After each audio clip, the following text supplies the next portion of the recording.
Welcome back, ladies and gentlemen. It's a brand new day and a brand new game as well on your screen from the LG Ultragear TC Gauntlet Season 2, powered by WD Black and AMD Ryzen Radiant. We are back once more with Crips and, of course, the bouncing baby boy known as Quain as we head on down over on today's fixtures, because today's matches are going to be one for the books, that is for sure, ladies and gentlemen. So let's head on down and see which teams are going to be playing today for the 4 p.m. game and the 8 p.m. game as of right now, ladies and gentlemen. And when you consider the first initial game being an interesting one here, Quain, FS versus Outset. I don't know about this one.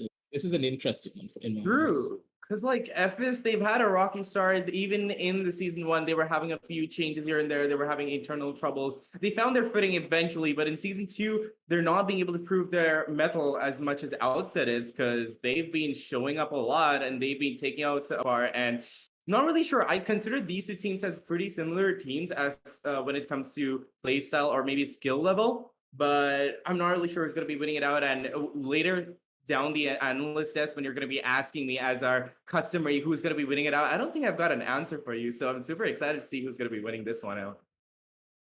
Yeah, when you consider the leaps and strides that the side of Outset have done by beating out the side of Force One here, Quain, it's going to be quite an interesting feat if FS are able to take down Outset. But at the same time, Outset, now this is their chance. They need to prove that, hey, this was not really a one-off thing, and maybe they're going to be the ones to bring something back a little bit more and showcase to the world that, hey, we're still here. This was not a one-off win against the side of Force One. We can still take down all four oppositions. And here, they're going to be facing a team close to their own caliber, being the side of FS Esports. But before we do talk about the teams, let's head on down over on towards the MVP standings and see who's dominating on the score field as of right now in this entire tournament. And Crips, I want your thoughts. Starting from start to finish, it's going to be SK Rossi finally getting the plays that he rightfully deserves, taking that number one position on the MVP standings. Yeah, but what kind of makes me sad is the fact that none of the teams that we are seeing today have any players in the top four.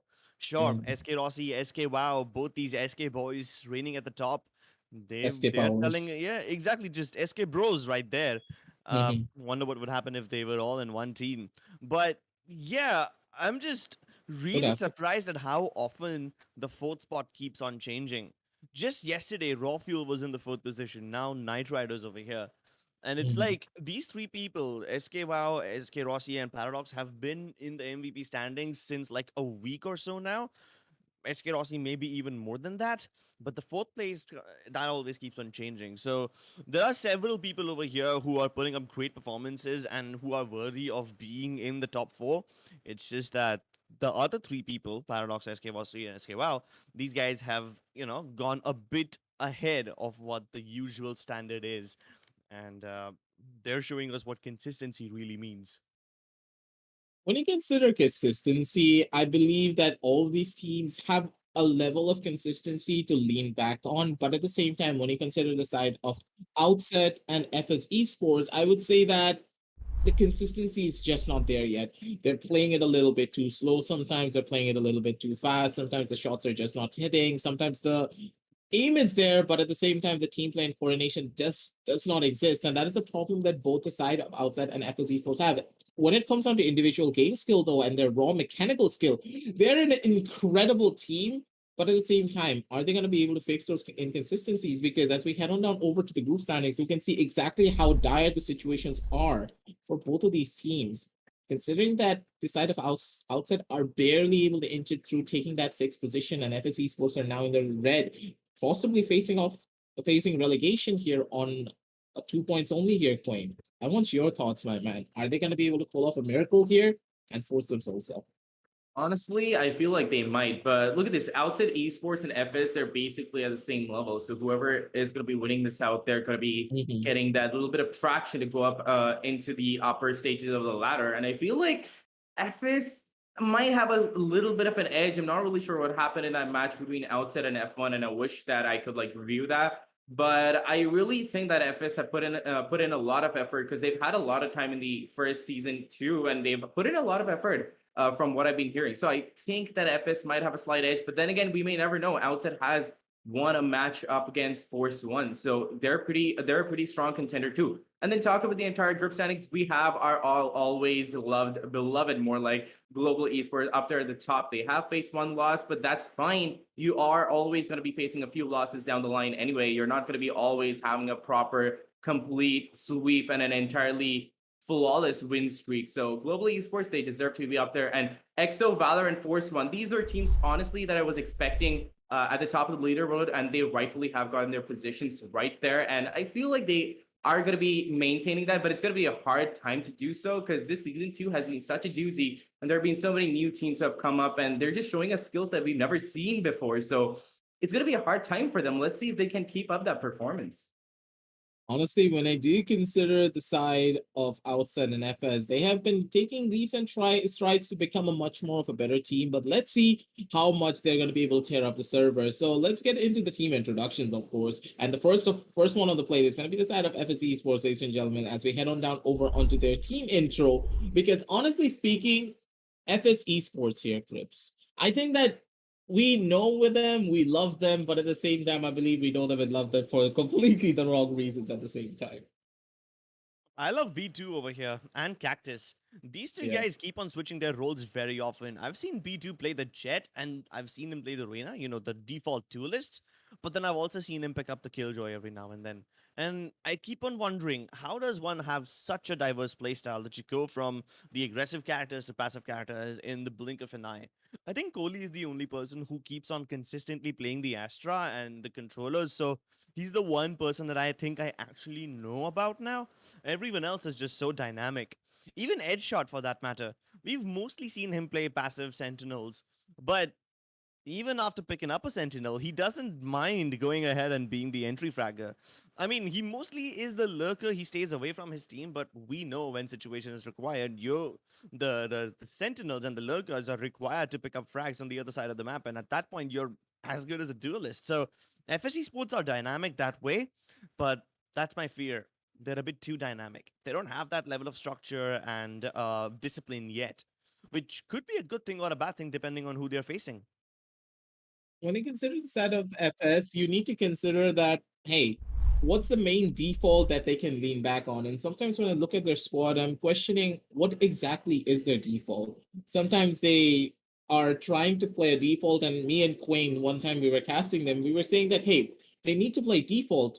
And what exactly are their defaults here? Sometimes they're spreading themselves out a little bit too much. There seems like they're playing default, but actually they're not just not playing default whatsoever. So they need to try and focus on the fundamental problems here instead of trying to go in for much more of the overarching strategies for their end. But at the same time, that's the side of FS Esports when it comes down to their players. But let's see which one of these players are going to be shining the brightest here on the server today as we head on down over to the player spotlight for the side of FS Esports, ladies and gentlemen, powered by AMD Ryzen Radeon. And it's going to be none other than Coley. Like Chris put him on the spotlight and he's already here. Wait, come on, walk Yep. us right through this guy. Honestly, I love a good Astro play, and Coley delivers exactly that. Now, I have a huge,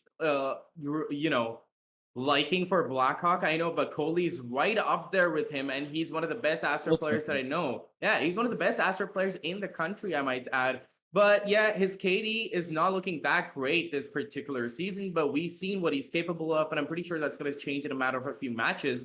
And I'm expecting like great things for him because that's honestly why he's there in the player spotlight. He's just that good. He's one of those players, just like Blackhawk, he can go out onto the server and he's not worried at all. He's always there to back up his team. He's always on the fly and he can always put up his stars even in the middle of a battle. Like he can always fall back. He knows what to do and he had that presence of mind that is required to play this really intricate character that is Astra, and he pulls it off with such finesse.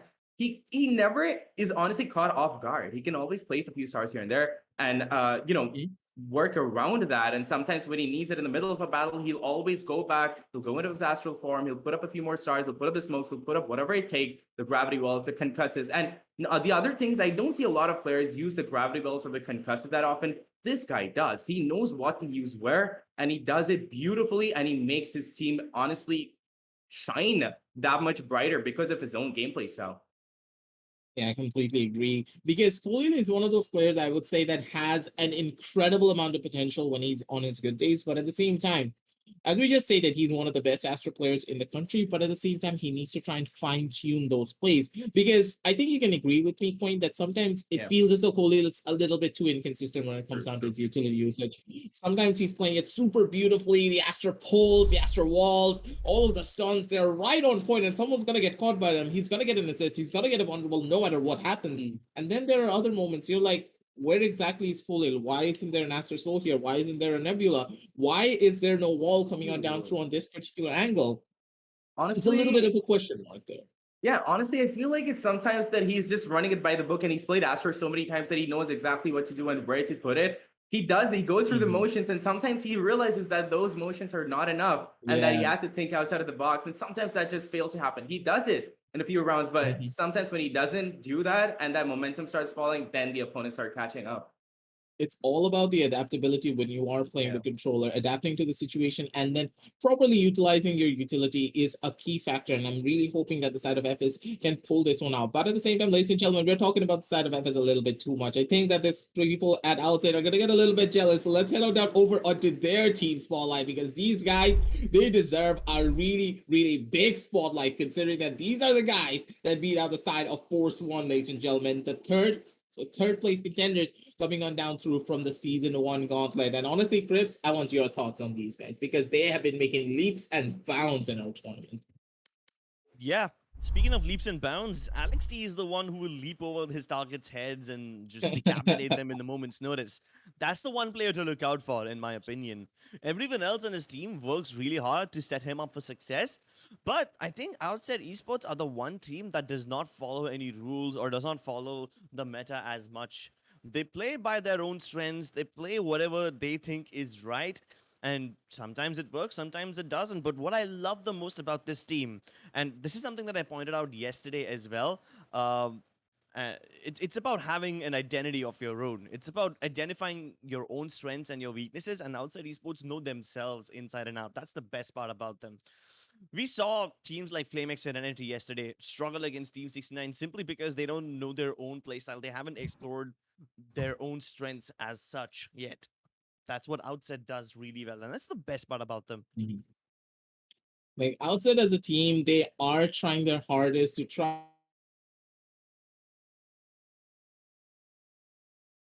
Well, yeah, I'm I'm pretty sure what he meant to say that was like Outset as a team, they're really, really, consistent with what they do. And honestly, the problem is I haven't had a lot of chances to go through the entire thing with Outset. I haven't had a lot of opportunities to cast for this particular team. Actually, not at all, Crips. I'm not really sure if you had the opportunity to, Yeah, but one game. just one game, right? It was that the one with F1 in which they beat F1? No, unfortunately, not that one. Unfortunately, Although not. I do wish I got to cast that one. That was a pretty cool game too. Yeah, but that's the point, right? The fact that they could beat a team like Force One honestly means that, the other teams honestly have to like put up a little bit more effort. But yeah, we also want to see who is the one that shines the brightest amongst these amazing players, don't we? So we're going to be calling in the player spotlight, which is ready and is going to be coming in any second right now. And I'm really curious to see who is going to be in the spotlight right now. And it's going to be Anxiety who mains the stage. And I've seen him play a few other characters too, but this guy, although his name is Anxiety, I've seen many moments where his anxiety is totally in control and he's so calm and collected and he doesn't let even a single thing slip by him, and he just goes in for pushes that you're not supposed to push in for, and he Exactly. manages to survive that. Yeah, you have the same experience, right? Like, Yeah, the anxiety in his name makes him give me anxiety. That's what it honestly, really means. I see him trying to peek four people at the same time, and I'm like, bro, don't, you're gonna die. But he pulls it off nonetheless, and I'm like, how does how exactly. does your heart not explode right out of your chest?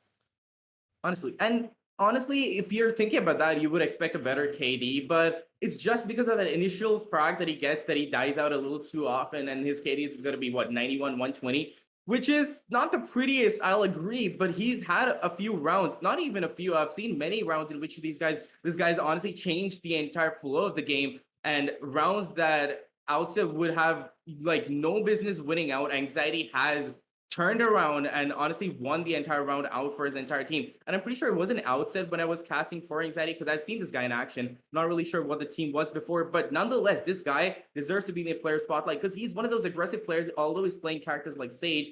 He dabbles with a few other characters, but he's always the one that pushes in and wins out duels that he has no business winning out. Yeah. And if it gives the casters anxiety, if it makes us kill ourselves, then so be it. He So does be it it. at the cost of anything, but his objective is firm in his mind and he will do anything to get it. That's anxiety for you guys, ladies and gentlemen. A few other players that I already mentioned, players like Alex T, they also are players that you should keep your eyes on. And, they are the players that turn into the main duelists. And if they don't Yeah. step up, then anxiety will. He will turn into the battle sage. We've seen I players like Hiccup turn into Battle Sky recently, but the Battle Sage meta, I don't know, man. This guy won't let it die. Honestly, and the best part about players like those are you never expect it because you go into site and you're like, you know what? It's just a stage. I'm pretty sure I can handle it. A wall, we can always break it down as a team. But little do you know that it's anxiety hosting the body of that sage, just fragging away like a madman. And that is the least expected thing that you could have. Like, suppose on the seaside of Haven, you push in and you have a wall there, you break it down, and you're like, it's only going to be a sage, and you think it's going to be an easy ordeal. But little do they know it's a battle sage by the name of Anxiety who can mow down an entire team, whether it is with a Vandal or a Judge or whatever gun he picks up. But he makes it count, Crips. Yep, he definitely makes it count. And I think today he's going to have to step up quite a lot. He's going to have to make every single moment count if he wants to win against FS. This is a high stakes game for both of Yeah. them.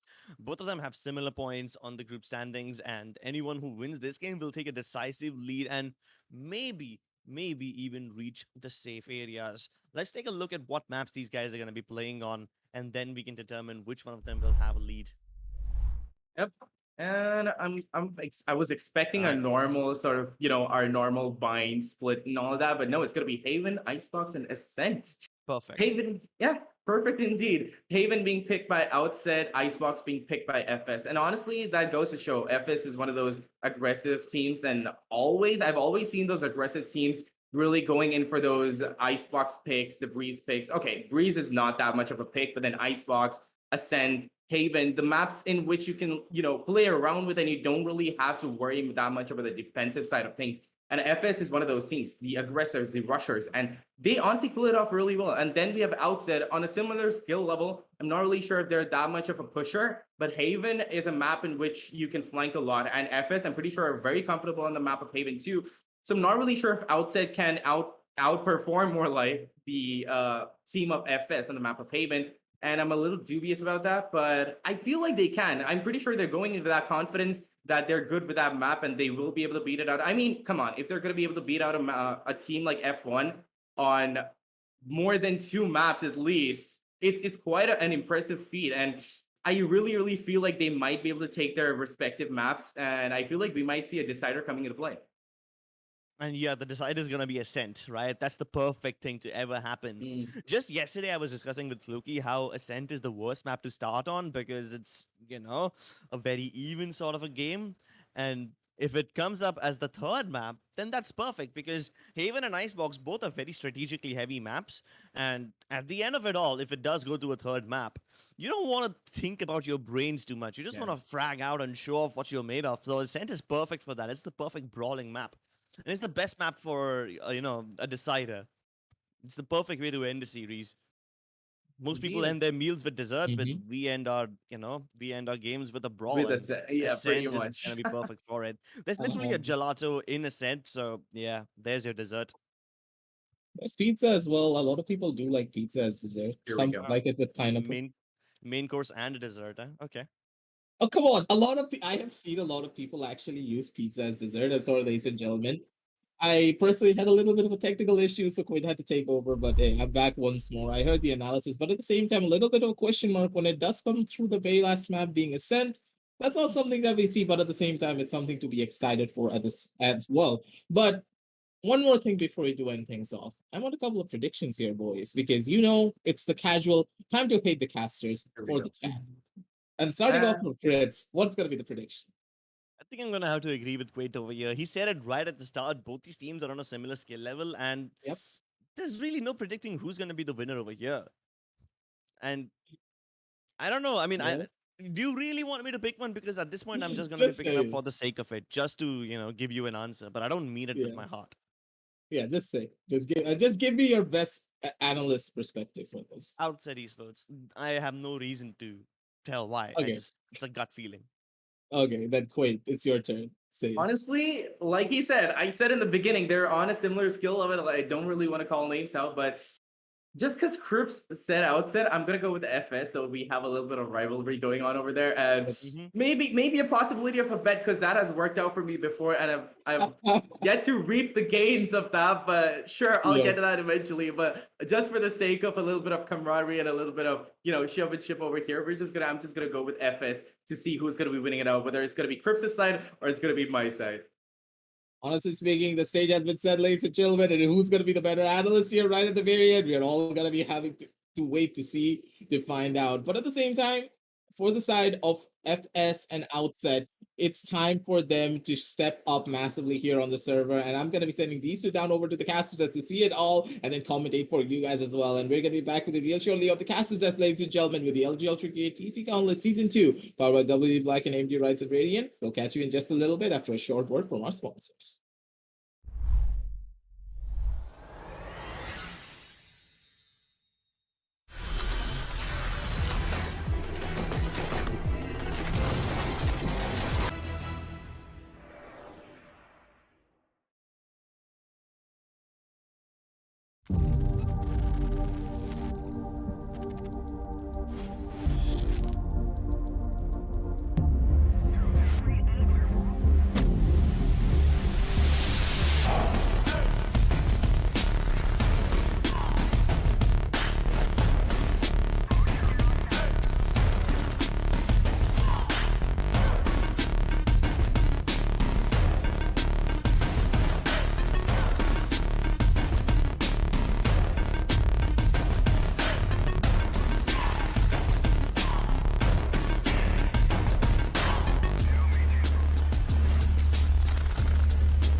Hey guys, welcome to LG Ultragear presents TEC Gauntlet Season 2, powered by WD Black and AMD Ryzen Radeon.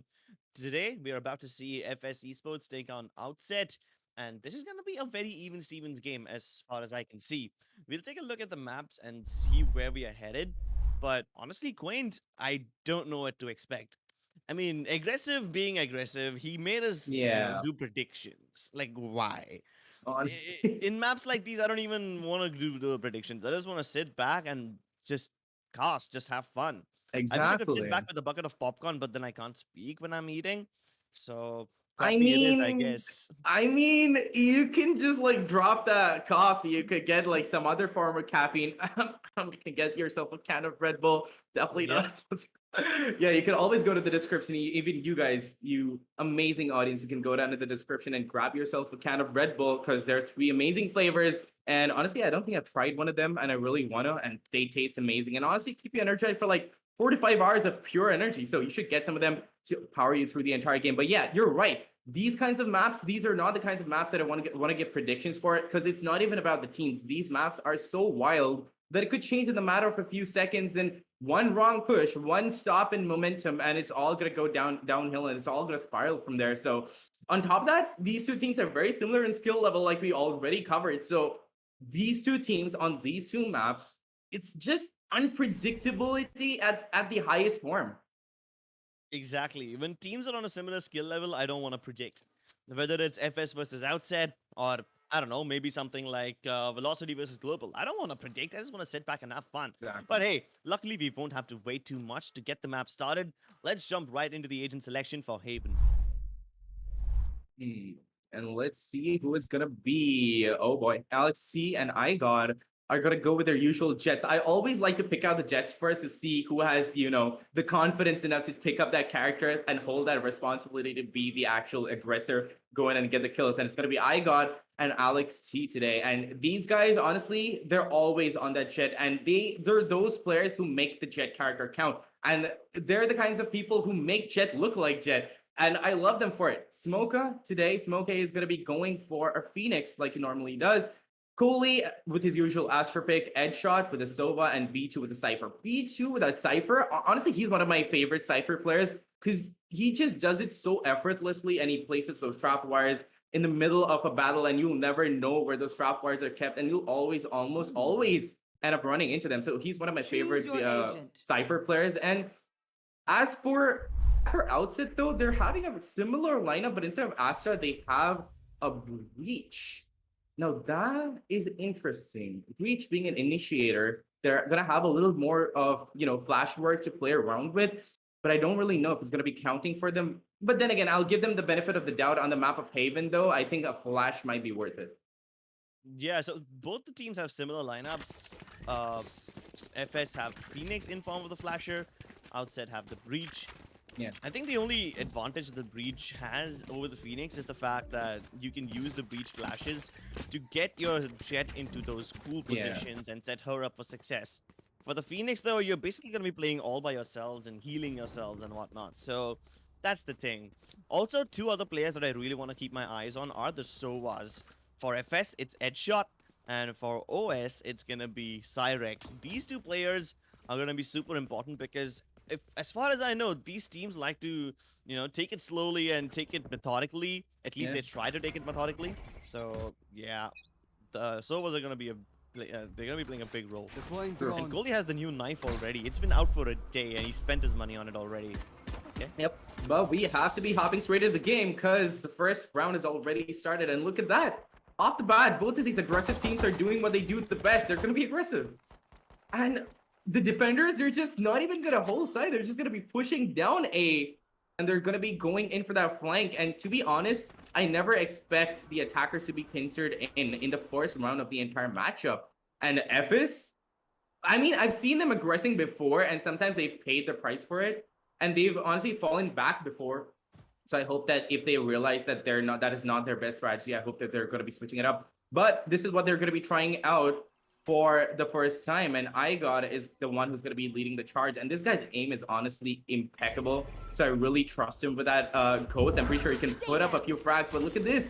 Outset is going to be going in for that take on C, and the flank has to be coming in any time right now. Otherwise, nobody's going to be going down, and it's going to be an easy take for Outset. But look at this.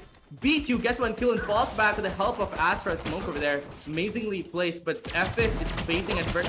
Not much that they can do. Smoke it's one kill, but that's all he's going to be good for Crips, and it's all down to the Cypher of their B2, that is, to clutch out the round, but that isn't going to work out for him at all, is it? But see, that's the thing. FS, they like to aggress a bit too much, and for them, it didn't work out in this particular round, and I feel like they're going to, constantly keep aggressing for a few more rounds until they realize that they're not going to be able to go on with that gameplay style anymore, and then they're going to be switching it up.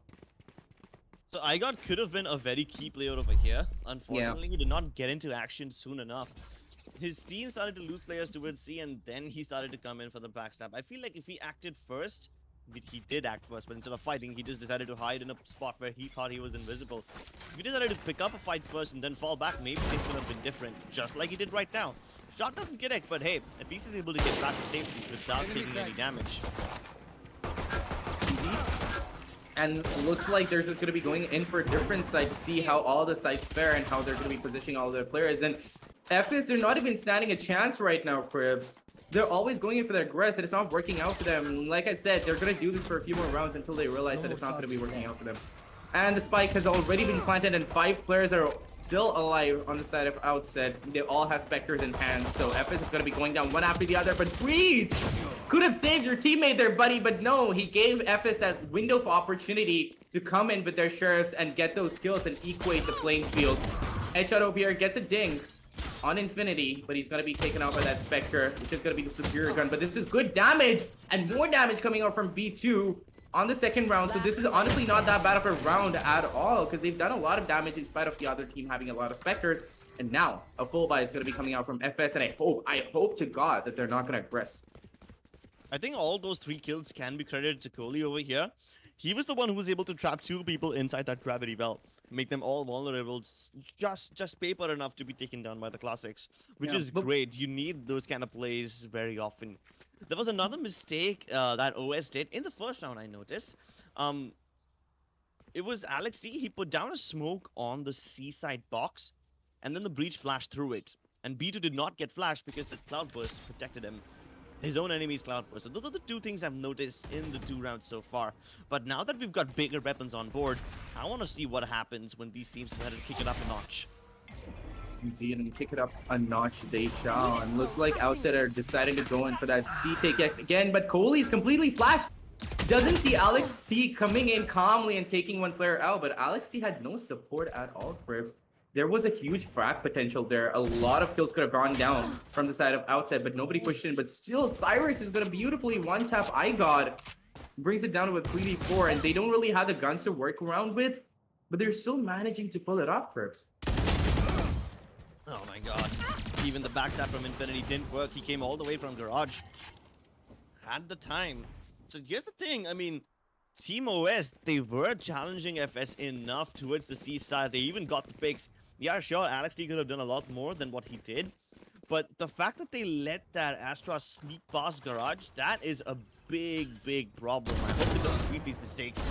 They don't check for Heaven as well. No smokes available because the Astra's already dead.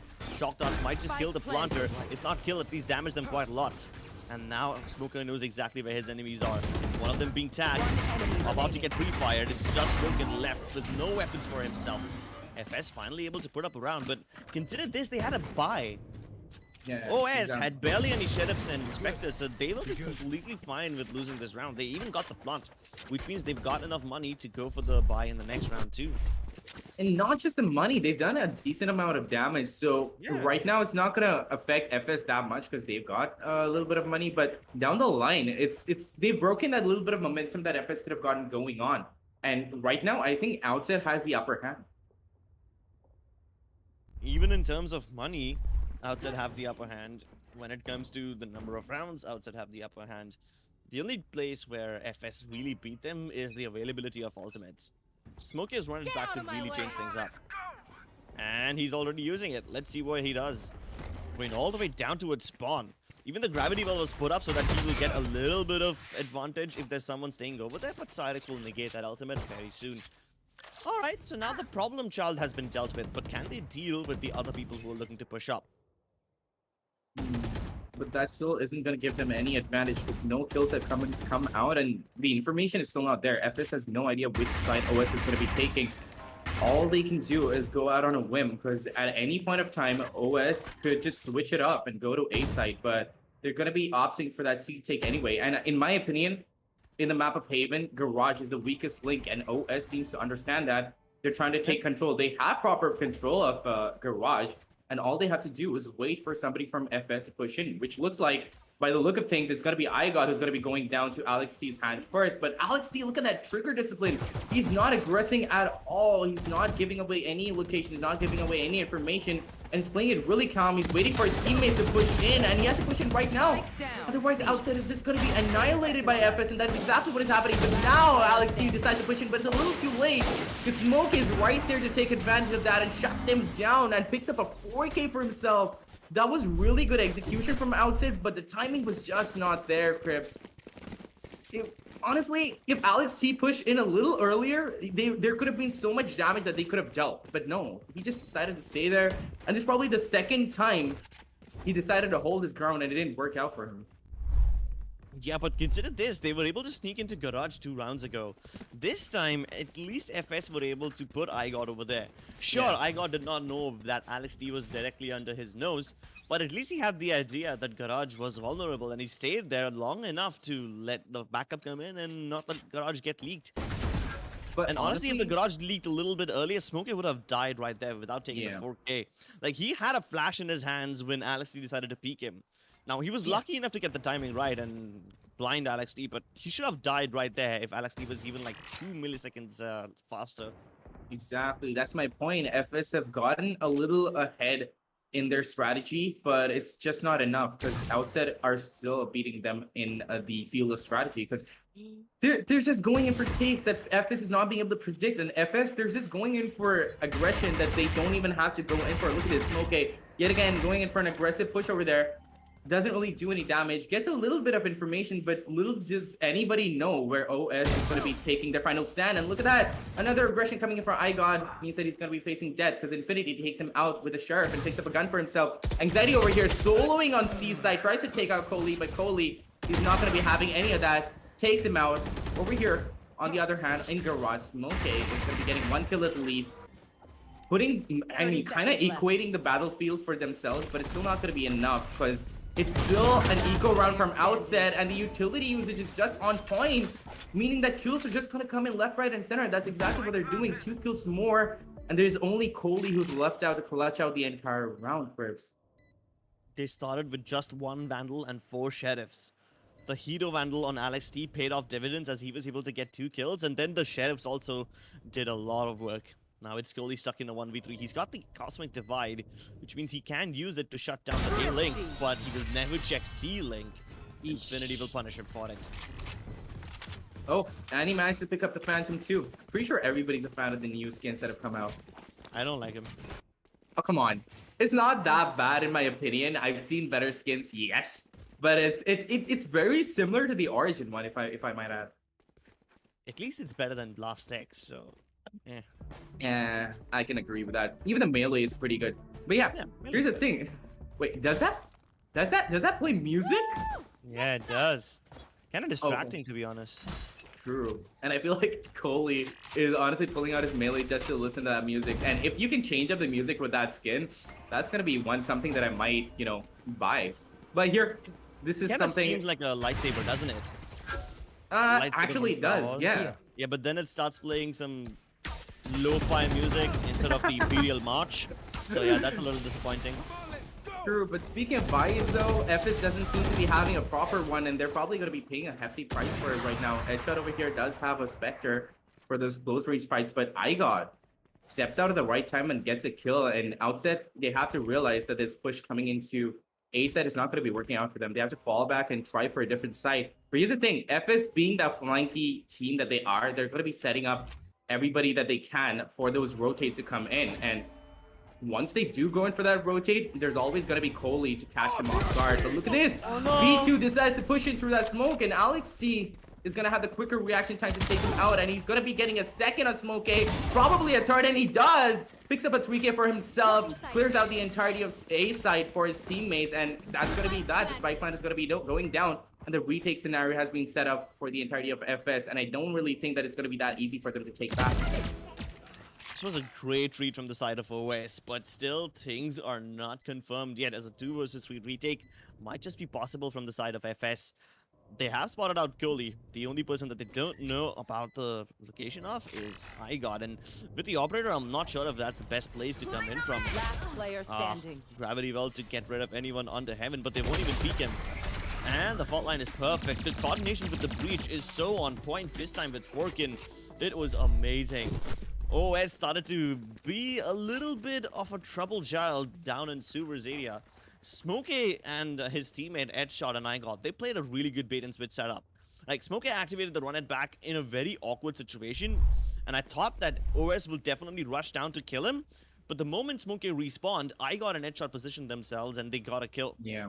So it was a 4 versus 4 battle of sorts on the A side for the longest time, but then FS started to fall back from A, thinking that OS will go elsewhere, and that's when OS decided to strike. LSD moves in from B, and he's able to capitalize on the rolling thunder, so that was amazing. Really good timing and a really good read from the side of OS over there. And this time they've got the opening picks too, which means things are even better. And honestly, Outset Esports are looking super, super strong, and they're way better than what I was expecting or like thought in my mind that they would be like. Because FS, they're not standing a chance right now. Because even those rounds that they're winning out, it's just because Outset are on their eco. And that is not good news for FS at all, Crips. I don't know if any news is good at this point. They've almost lost control of the A side.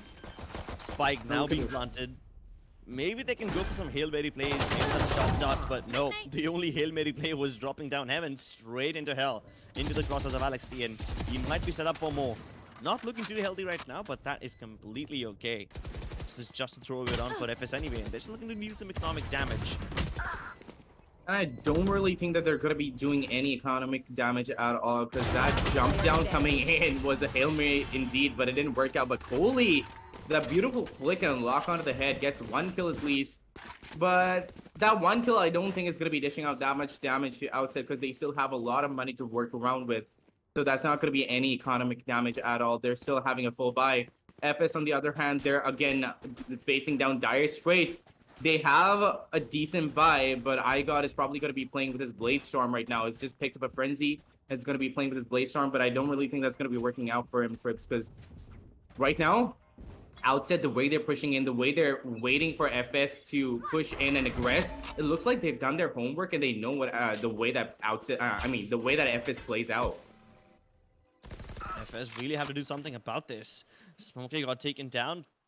He's been aggressing towards the C-long area a bit too often now, and OS at this point have figured out that they need to stop this aggression right at the start, because FS will give them the free pick at the start of a round, and every time they do that, they will be gladly taking it. But this time the flash combo does not work with Alex D.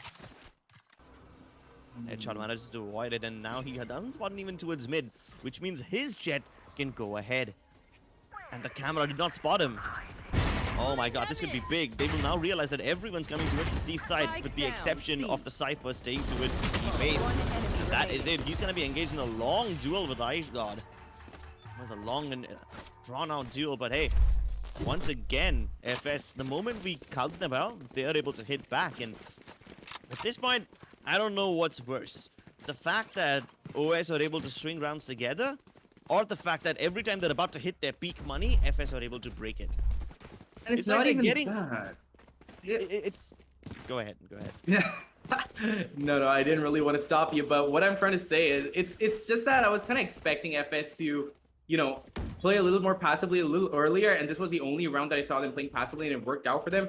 But it's a little too late, I'd say. I mean, they're just 2 rounds behind, but those 2 rounds are the exact amount of momentum that Outset need to keep carrying it forward. And I really think that they can get a higher score, at least on the first half, and on the second half I think that they're going to be doing even better.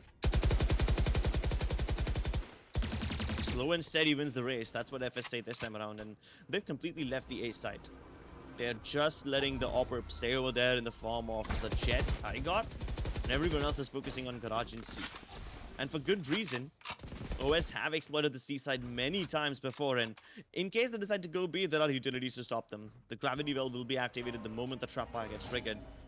Nebulous put down over there in the first place. If anyone walks into that trap fire, that will be great, but they dash right through it, and as these positions been revealed, he will be instantly sprayed down by Coley.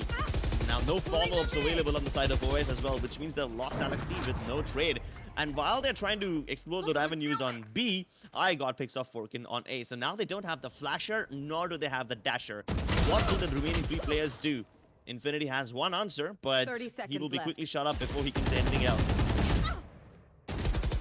Coley has taken a lot of damage. I feel like Anxiety might be able to take at least 1 kill for himself, but it's just him and Sova faced up against the entire world. Cyrix being sneaky, pushes up, gets a singular kill, and he's not going to aggress anymore because he knows that that's not going to be in his best interest. He knows that there's 1 player on C side, but he has no idea that he's going to be pushing it right now. But Cyrix manages to stop the plan, comes out and kills B2 at the right time. Not really sure why B2 just stared at him. I feel like it was sort of a flex, but it didn't really work out for him at all. And Coley's judging him right now. He's just looking down and going like, you didn't really have to do that? Hey, but this is the second time somebody has managed to sneak past the garage window area from OS. Infinity was able to do it once. Now Cyrix has done it. Alex D went unchecked in 1 round. Yeah, sure, he did not cause damage, but this is a major red flag for the side of FS. You can't leave garage open like that.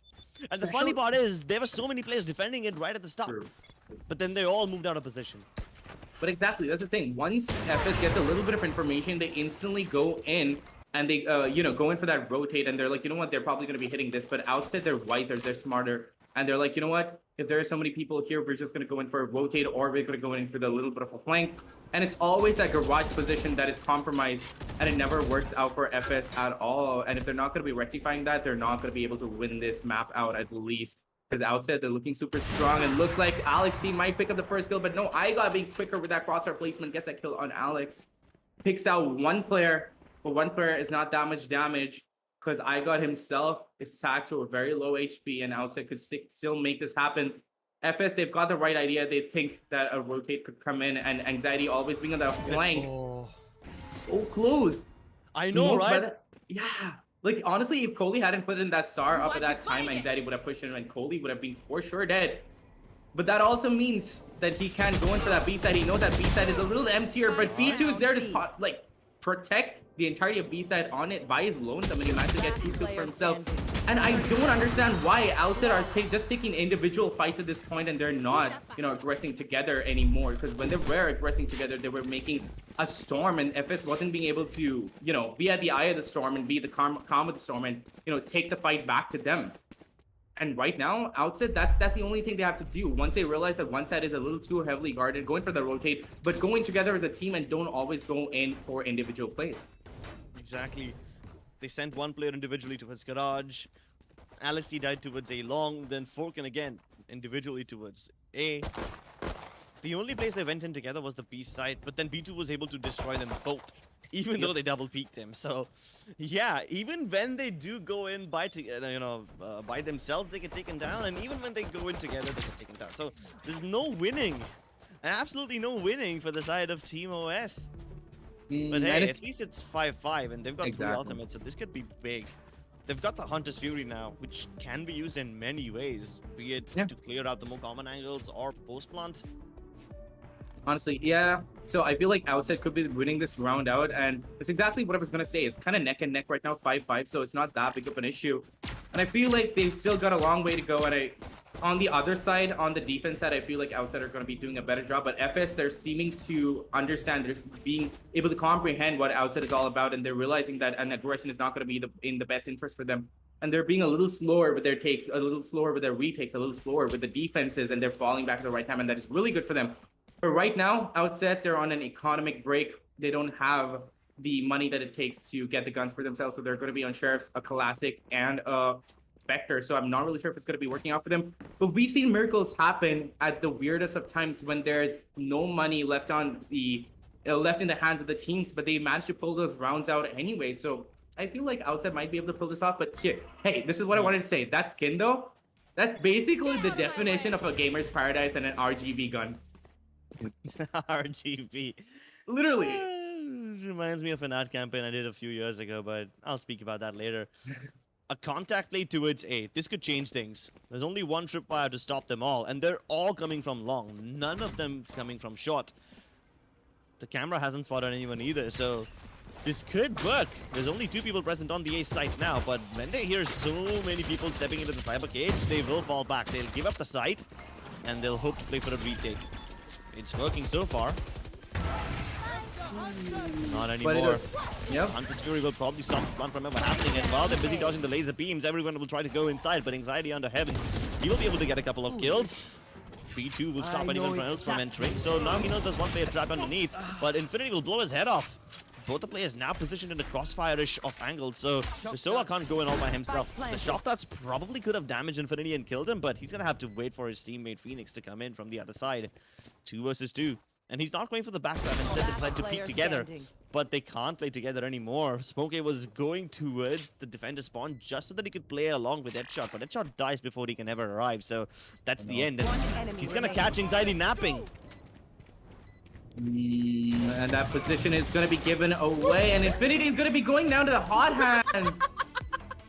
That is just unfortunate. And wait, is that the finisher? What, it just turns into a retro video game at that point? Is this retro Valorant? Oh, good. This is a disco, bro. Oh, okay. That actually looks sick, and I know I'm talking a little too much about this, but this is really sick, and I never expected this to be the finisher, you know? Like, I love how all the lines on the flooring also become, you know, RGB, as if like you put in Philips LED strips. And it all originates from the dead body of the person who died. So, really gives, you know, a new meaning to the line, putting the fun in funeral. Indeed, that actually does. That's really well put. But speaking of funerals, right now, Outset seems to be facing theirs, because FS, they're onto their whims, they're onto what Outset is all about, and they're finally being able to counter whatever Outset is bringing to them. And Outset, they're just not being able to, you know, understand how they're supposed to take things when the FS, the aggression gods themselves, are going to be playing passively. Because I know that FS are really good when they're playing aggressively, but when they're playing passively, they're a whole different team. And there's something to be reckoned with. And look at that, I got off the bat. There's a lot of damage on Alex C, but Alex C is still going to be able to take him out, and Smoka is going to get an instant trade. Coley here looking at the garage position, facing directly off against Anxiety, but Anxiety doesn't check the corner. That is the most expected, honestly, the least expected, to be honest, right there in the front of the door. And it's going to be taken out instantaneously. 3v3 situation, and the scorecards are not that bad. B2 going in for a little bit of aggression just to get one peek and fall back. That's a wise choice by him, and puts down one more player from the side of Outset. And Alex T and his buddy over there, Cyrix, are planning on going in for an A take. There's a little bit of setup over there, and I don't think short would be the wisest route to take when they're going in for an A take, but B seems to be completely clear. And if they're going to be able to figure that out, they honestly might be able to get the spike plan down and fall back and just wait for the defuse to come in. But Cypher also has his camera set up over there, so it's not going to be the easiest take either. Coley with a really good angling over there. If he spots them out first, he might be able to take them down, but he realizes that he has to fall back. The stars are going to be coming in to help Headshot, but Headshot's not going to be able to do anything. 14 seconds left on the clock, and another kill has to be coming in from Alex. Otherwise, it's not going to be working out for the side of Outset. They're playing it really, really close right now, and Coley seems to be shutting them both down. 3 seconds, and the time is already done. Cyrix, he's just trying to do damage at this point, and he has to get one more kill, but no, B2 comes in clutch at the right time and takes him out, putting the 7th round onto the Switching board for the sides. side of FS. And honestly, it wasn't looking that good for FS in the first half of the round, in the first half of the match, I mean. And right now, they're looking so much stronger. And considering how aggressive they normally play, the attack side is kind of going to be a breeze for them. Bro, why is Coley so jumpy and fidgety? His, Remember I that feel one- like... I feel like his sensitivity is set to like 100 and 2000 DPI or something like that. Honestly, both the Astros are like super jumpy and fidgety. Like, remember Infinity facing off against Smoker when he was on his run it back? He almost died to a Molotov. He tried to go for the knife onto the run it back double body, but that didn't work out in his favor. And now Coley, frantically just switching weapons, jumping around, hoping he doesn't die. It's just so comical to watch both these Astros do this to each other. But that will be a conversation for another time. For now, it seems like FS are going to hit the A side with everything they've got. They've got the flashes lined up. The only difference is B2 is trying to sell a fake towards the C side. And Smokey will turn Forkin into deep-fried metal arms. Not something you would want to eat anyway. Yep, that's basically like shish kebab on a fork. And now they're coming with the aggression, and they're doing it beautifully on top of that. Gets a few taps, realizes he has to dash out, dashes out, gets a kill, finishes it all off, brings it down to a 2v5, and FS, they're looking super strong right now, albeit on the first round, but that first round is what is going to be setting the momentum for the second half, right? They're going to be getting at least a couple more rounds after this, and after that, it's going to be much harder for Outset to take all of the rounds back, and look at that. It was a flawless round to like start it all off, and on a pistol round no less. Like, I love how FS was like playing it passively in the beginning, and they waited for that sudden rush, and Outset could not stop it. And on a full buy round, that would have been a different case, but on pistol rounds with that aggression, FS cannot be stopped. Exactly, and especially when you've got the breach, your momentum is more or less unstoppable. Yeah, sure, the breach died over there, but the Phoenix was better over here. Feel like the breach all by himself can't really do much. He probably needs some backup, and that's why Forkin is sitting on 3 frags right now. Oh, but that could have been disastrous. Now, Alex, he's going to be forced to fall back. He does as much damage with the Marshal as he can, but he gives up the sight, hoping that he'll be able to play the retake. There's like 4 Spectres firing down the garage doors right now, and Forkin is lucky to be alive. Anyone who decides to be a little too aggressively beyond that Nebula will be meeting their death. That was so lucky for Forkin. He could have died over there, but that angle was just right for him, and nobody managed to spam him out. But look at this. That shorty is not going to be able to do much. He tries to go in for 1 kill, but it's not going to be working out for him. Cyrex picks up a kill with that right click. That's all he's going to be able to do, and it's all left to iGod with that Marshall, and there's only so much he is going to be able to do because iGod has got that Spectre close range. Gets that kill, gets a second with the Ghost, cleans it all up, and just dishes it all out to Outset. 9th round. Crips, and right now the momentum seems to be good for FS, and they're not letting up. But at the same time, it's going to be a full buy for Outset, and I expect a better hold from them, a little more passive hold for them, and not that much of an aggressive one, because those default places that they're holding are easily predictable. And FS, they're checking every corner. They're not leaving any stone unturned, and they realize that Outset is a really good team, and they can't really underestimate them. And now that they're not, FS is a totally different team now. Well, with this little black orb, they will have the run it back ready. Joke's over! You're And dead! let's see what they do with it. Okay, committing to it. He's the only guy with a Vandal, keep in mind. Everyone else has just a bunch of Spectres, and Alexi hasn't been spotted yet. There is a decent amount of crossfire between him and Anxiety, but one of them is gonna die at the cost of absolutely nothing, and iGod hasn't been traded yet, but the backup has arrived at least, so it is a 4 versus 4 for now. But after they make contact on C, they're gonna hightail towards the A site without being contested. Infinity a little too late to the party. He can't stop the flood from happening. But he will be able to do it nonetheless. I take my words back. Okay, then he's got a great sense of sound. And he knows exactly where his enemies are. Spike, it's down directly underneath heaven, which means there are post-plant shocked out lineups that can stop this from happening. There's still 3 players alive, Crips, and honestly, I don't expect FS to be able to pull it off, but Smokey, he's just gonna make me eat my words. Gets 1 kill again, and right now, Outset is not looking good for them. They're boiled down to 1 player, and again, it's gonna be the Sova trying to clutch things out, but Cyrex facing down the barrel of 3 angry players. He's just gonna be falling down to one of them. And that is going to be the 10th round for FS. Again, their momentum is super strong, Crips, and OS, I don't think they're going to be able to get even a singular round, and I feel like it's going to be a 12-5, maybe a few rounds here and there for the side of Outset, but I was expecting a better retake considering that they had already boiled down the players of FS to like 3 players. But the timing of the retake wasn't proper, and that wall put up by that Phoenix, put up by Smokey over there was just beautifully placed, and that blocked just the right amount of vision to take out the Heaven player, and then that's all they had to do. They went in for the final few kills, and that was that.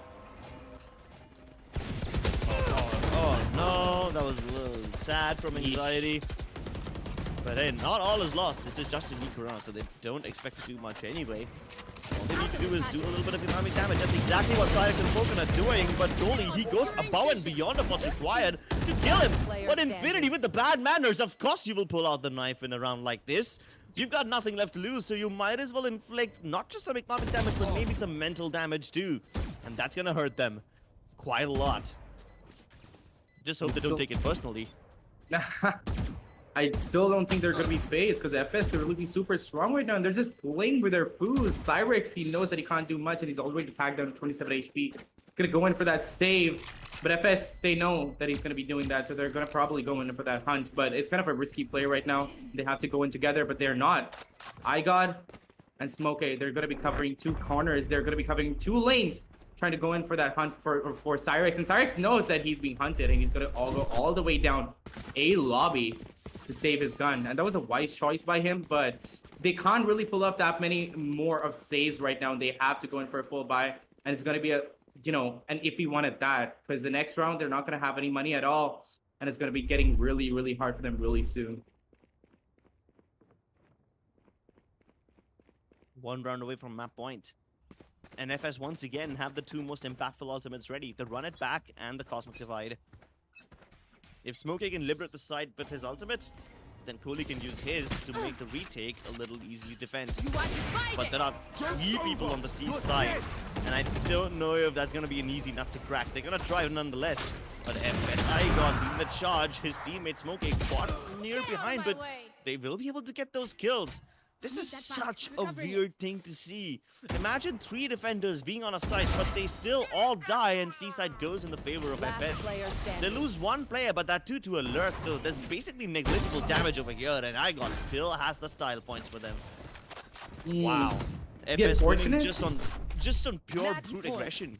Honestly, yeah. And the unfortunate thing is Cyrex did spot iGod out, but he just wasn't quick enough to react. He didn't realize that he did spot out iGod and was like, he had worse things to worry about because he was being pushed from all sides, and it was like, you know what if I get pushed from mid anyway? And he looked around at the wrong time. He realized that that push was going to be coming in from iGod, but he didn't know that he was going to be up in the air with his Blaze Storms in his hand. Yeah, that is going to mean that the match point has come into play, and right now FS, they're looking super strong. And this is what I was trying to say. FS, they were having a rocky start in Season 1, and right now, I think in the middle of Season 1, they picked things up, they picked up the pace, and they were not being that aggressive, and I saw an entirely new side of FS.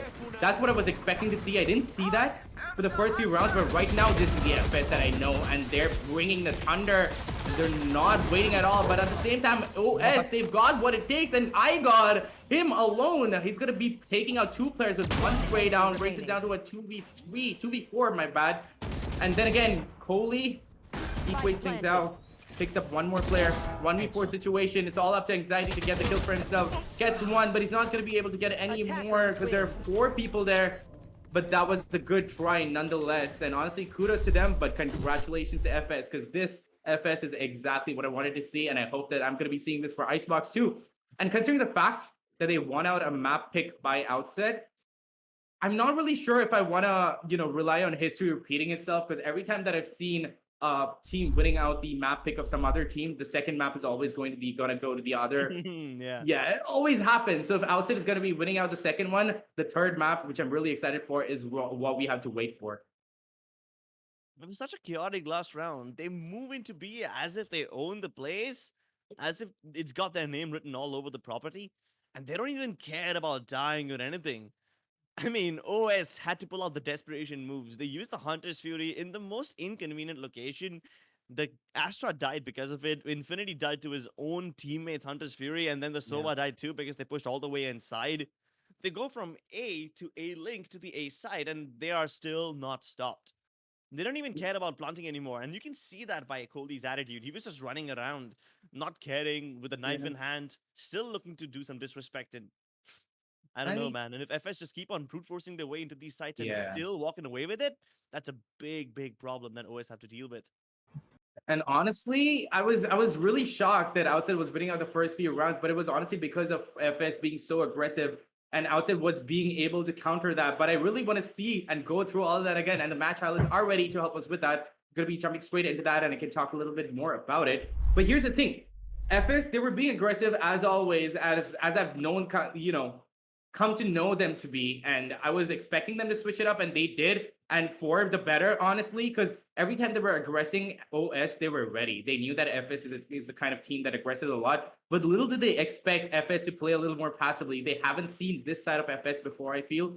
And now that they have, they realize that they can't be going with their default strategies, and they have to come up with something new, something fresh, some different utility lineups for the second map. Otherwise, they're not going to be able to take this. And if FS are playing the way they're playing, I think it's going to be a clean sweep for them, Perps. Oh, yeah. You were right about one thing. Their aggression at the start did work against them. But then on the attacking side, it's almost like they just went in for nothing but executes and they always worked for them. Yeah. Sure, the aggression on the defender side was a little bit of a problem, but on attack, it is perfect. And if they repeat the same stuff in Icebox, then I think that's going to be a little bit of a unstoppable train kind of action that we have on our plates now. And honestly, I don't mind seeing it again and again. This round, Mhm. though, was so good. I have to just give so much credit to OS.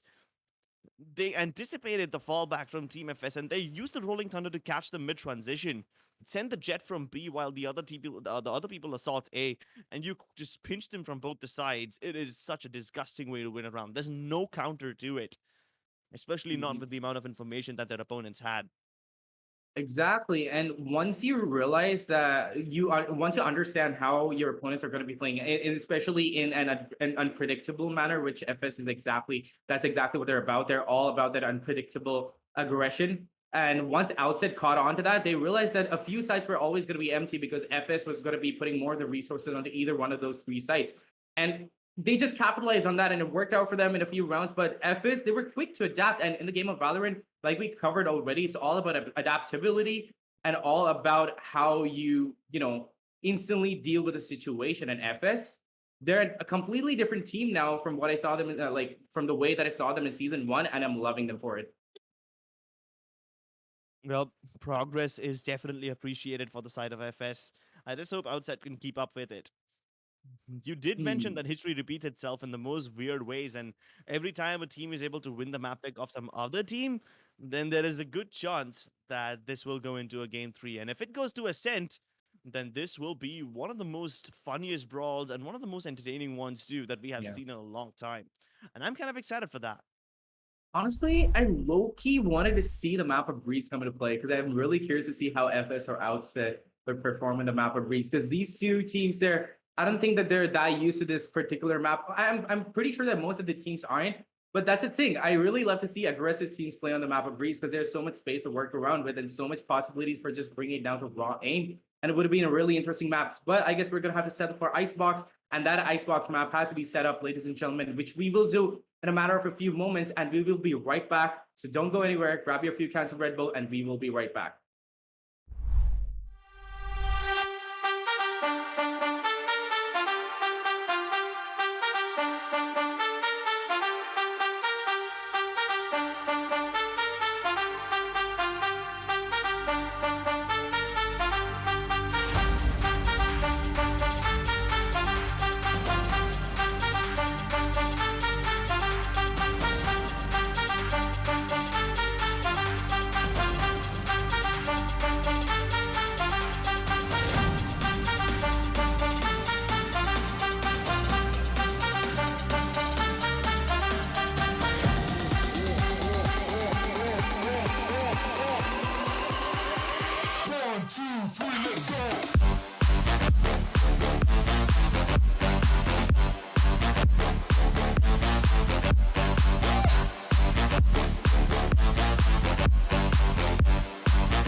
Hey guys, welcome to LG Ultragear presents DEC Gauntlet Season 2, powered by WD Black and AMD Ryzen Radeon. If you want some Red Bull cans, go ahead and scan this QR code that's flashing at the bottom of your screen right now.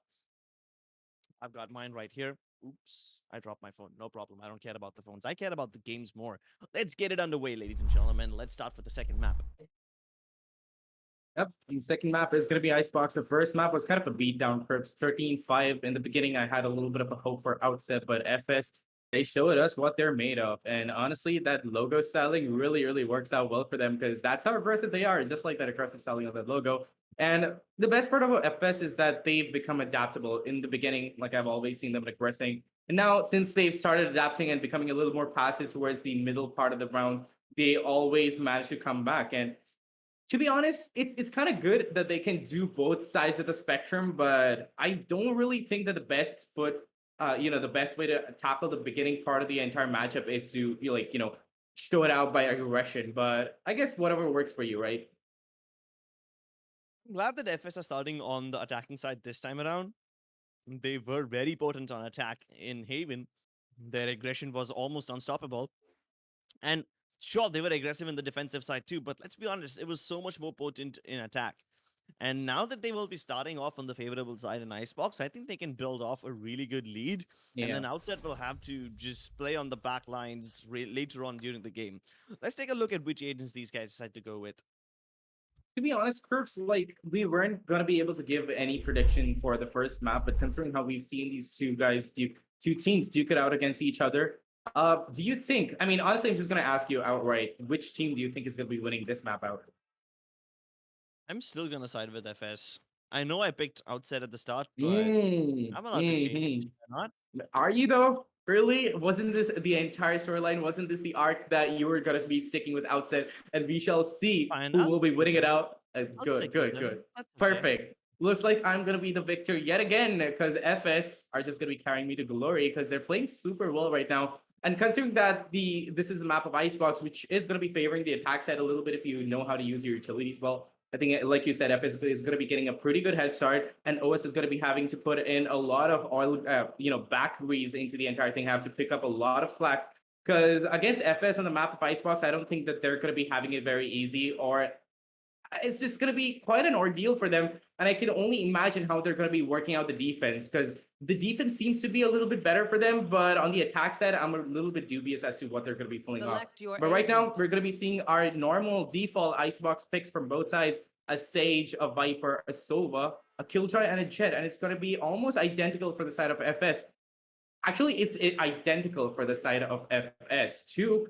And honestly, you can't really go wrong with this particular lineup because you got everything that you need. You got your smokes from Viper, you've got your walls from Sage to block off a few sites, and you've got just a little bit of aggression from the duelists. And that's pretty much all you need. And I've always seen every team going in for this very lineup. Yeah, but there's the lineups are more or less the same, but there are a few roles that have changed. Like, let's say, for example, last time Forkin was playing Breach. Of course, there's no room for Breach in this map, so he's playing the Viper instead. Infinity was playing Astra, the controller, and Cyrix was playing Sova last time, but now things have changed. Infinity on the Sova, Cyrix on Sage, and Forkin on the Viper. Yep. Anxiety and Alex T will still play similar roles. Whereas for the side of FS, I got Coley and Headshot still stick to their roles. The only difference is Smokey has picked up a Killjoy instead of a duelist. Turn out.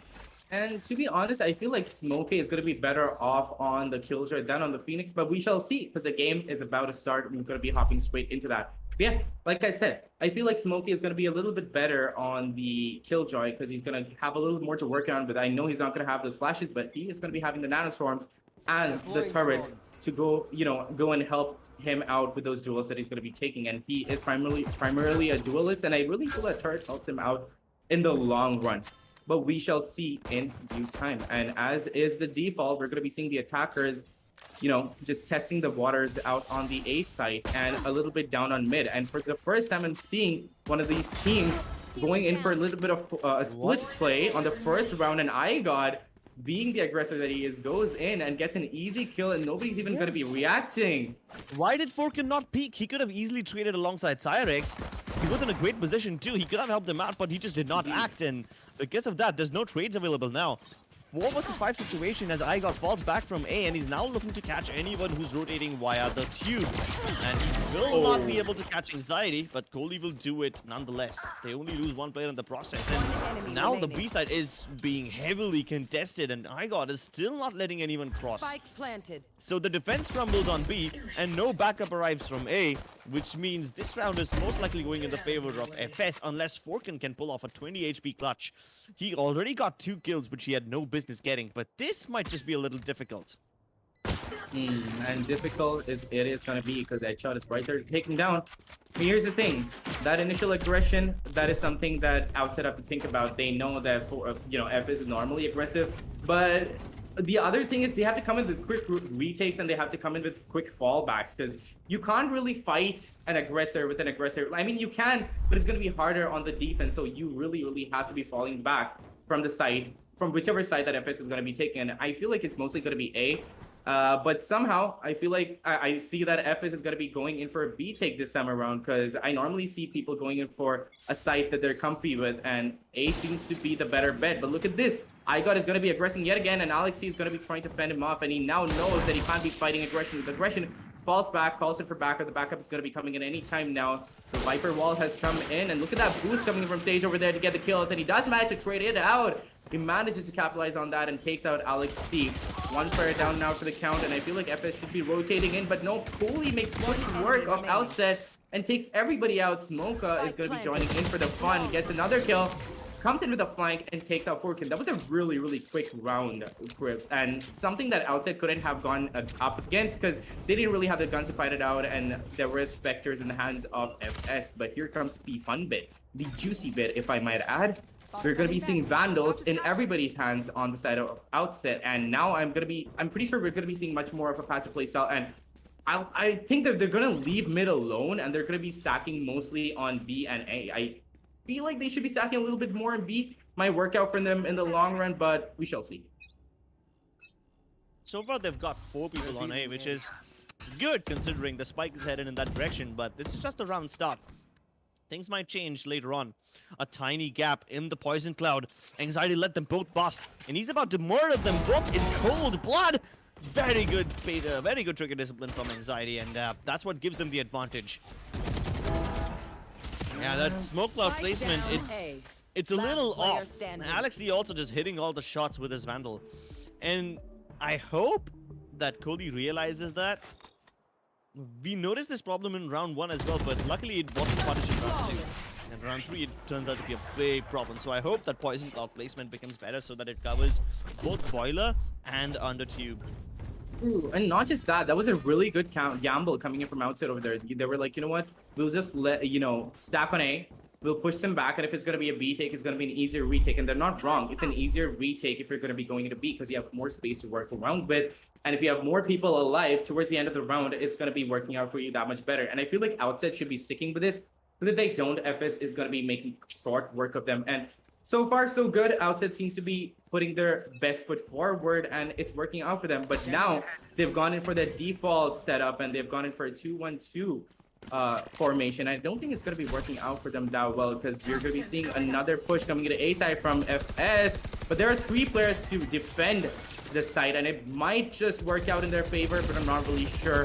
The aggression is going to be coming in from IGOT, leading the charge yet again. The Nanoswarm is going to be popping and tagging him a little bit. He has to fall back, but another beautifully placed low arm, and a Nanoswarm means that Infinity can't really do much, and he's just going to be hopping away at his own funeral. He sees the grave underneath, and he's going to be falling into the coffin, but it's still an even Stevens 4v4. Still can be managed. Cyrix is still holding his ground in that Viper's Pit. Managed to kill Coley. The Viper's Pit is going to be going down anytime right now. 3v4 situation, and FS finally have realized that they have to go in for that rotate. Alexia, however, was not helping his teammates out there on the side of B, and he was instead waiting for that rotate to come in. Nobody's going to be taking that mid position because they know that rotate is going to be easier. They're going to instead go directly for that plant down on the side of B, that default plan. Alex C tries to spam that out, but that wall is obviously going to be getting in the way. Spike plan has gone down, and now the post plan positioning has been set up, but it is only up to time to tell whether this retake is going to be successful or not, Rips. They take their sweet time. Unfortunately, the nanostorm grenades have already been used up, so they can't be used in first round. There's only one available, but FS are still winning their fight. Keeps on going back and forth. LSD needed to step up, but he's good for only one. And headshot pre-fires Forkin. Really well set up over here.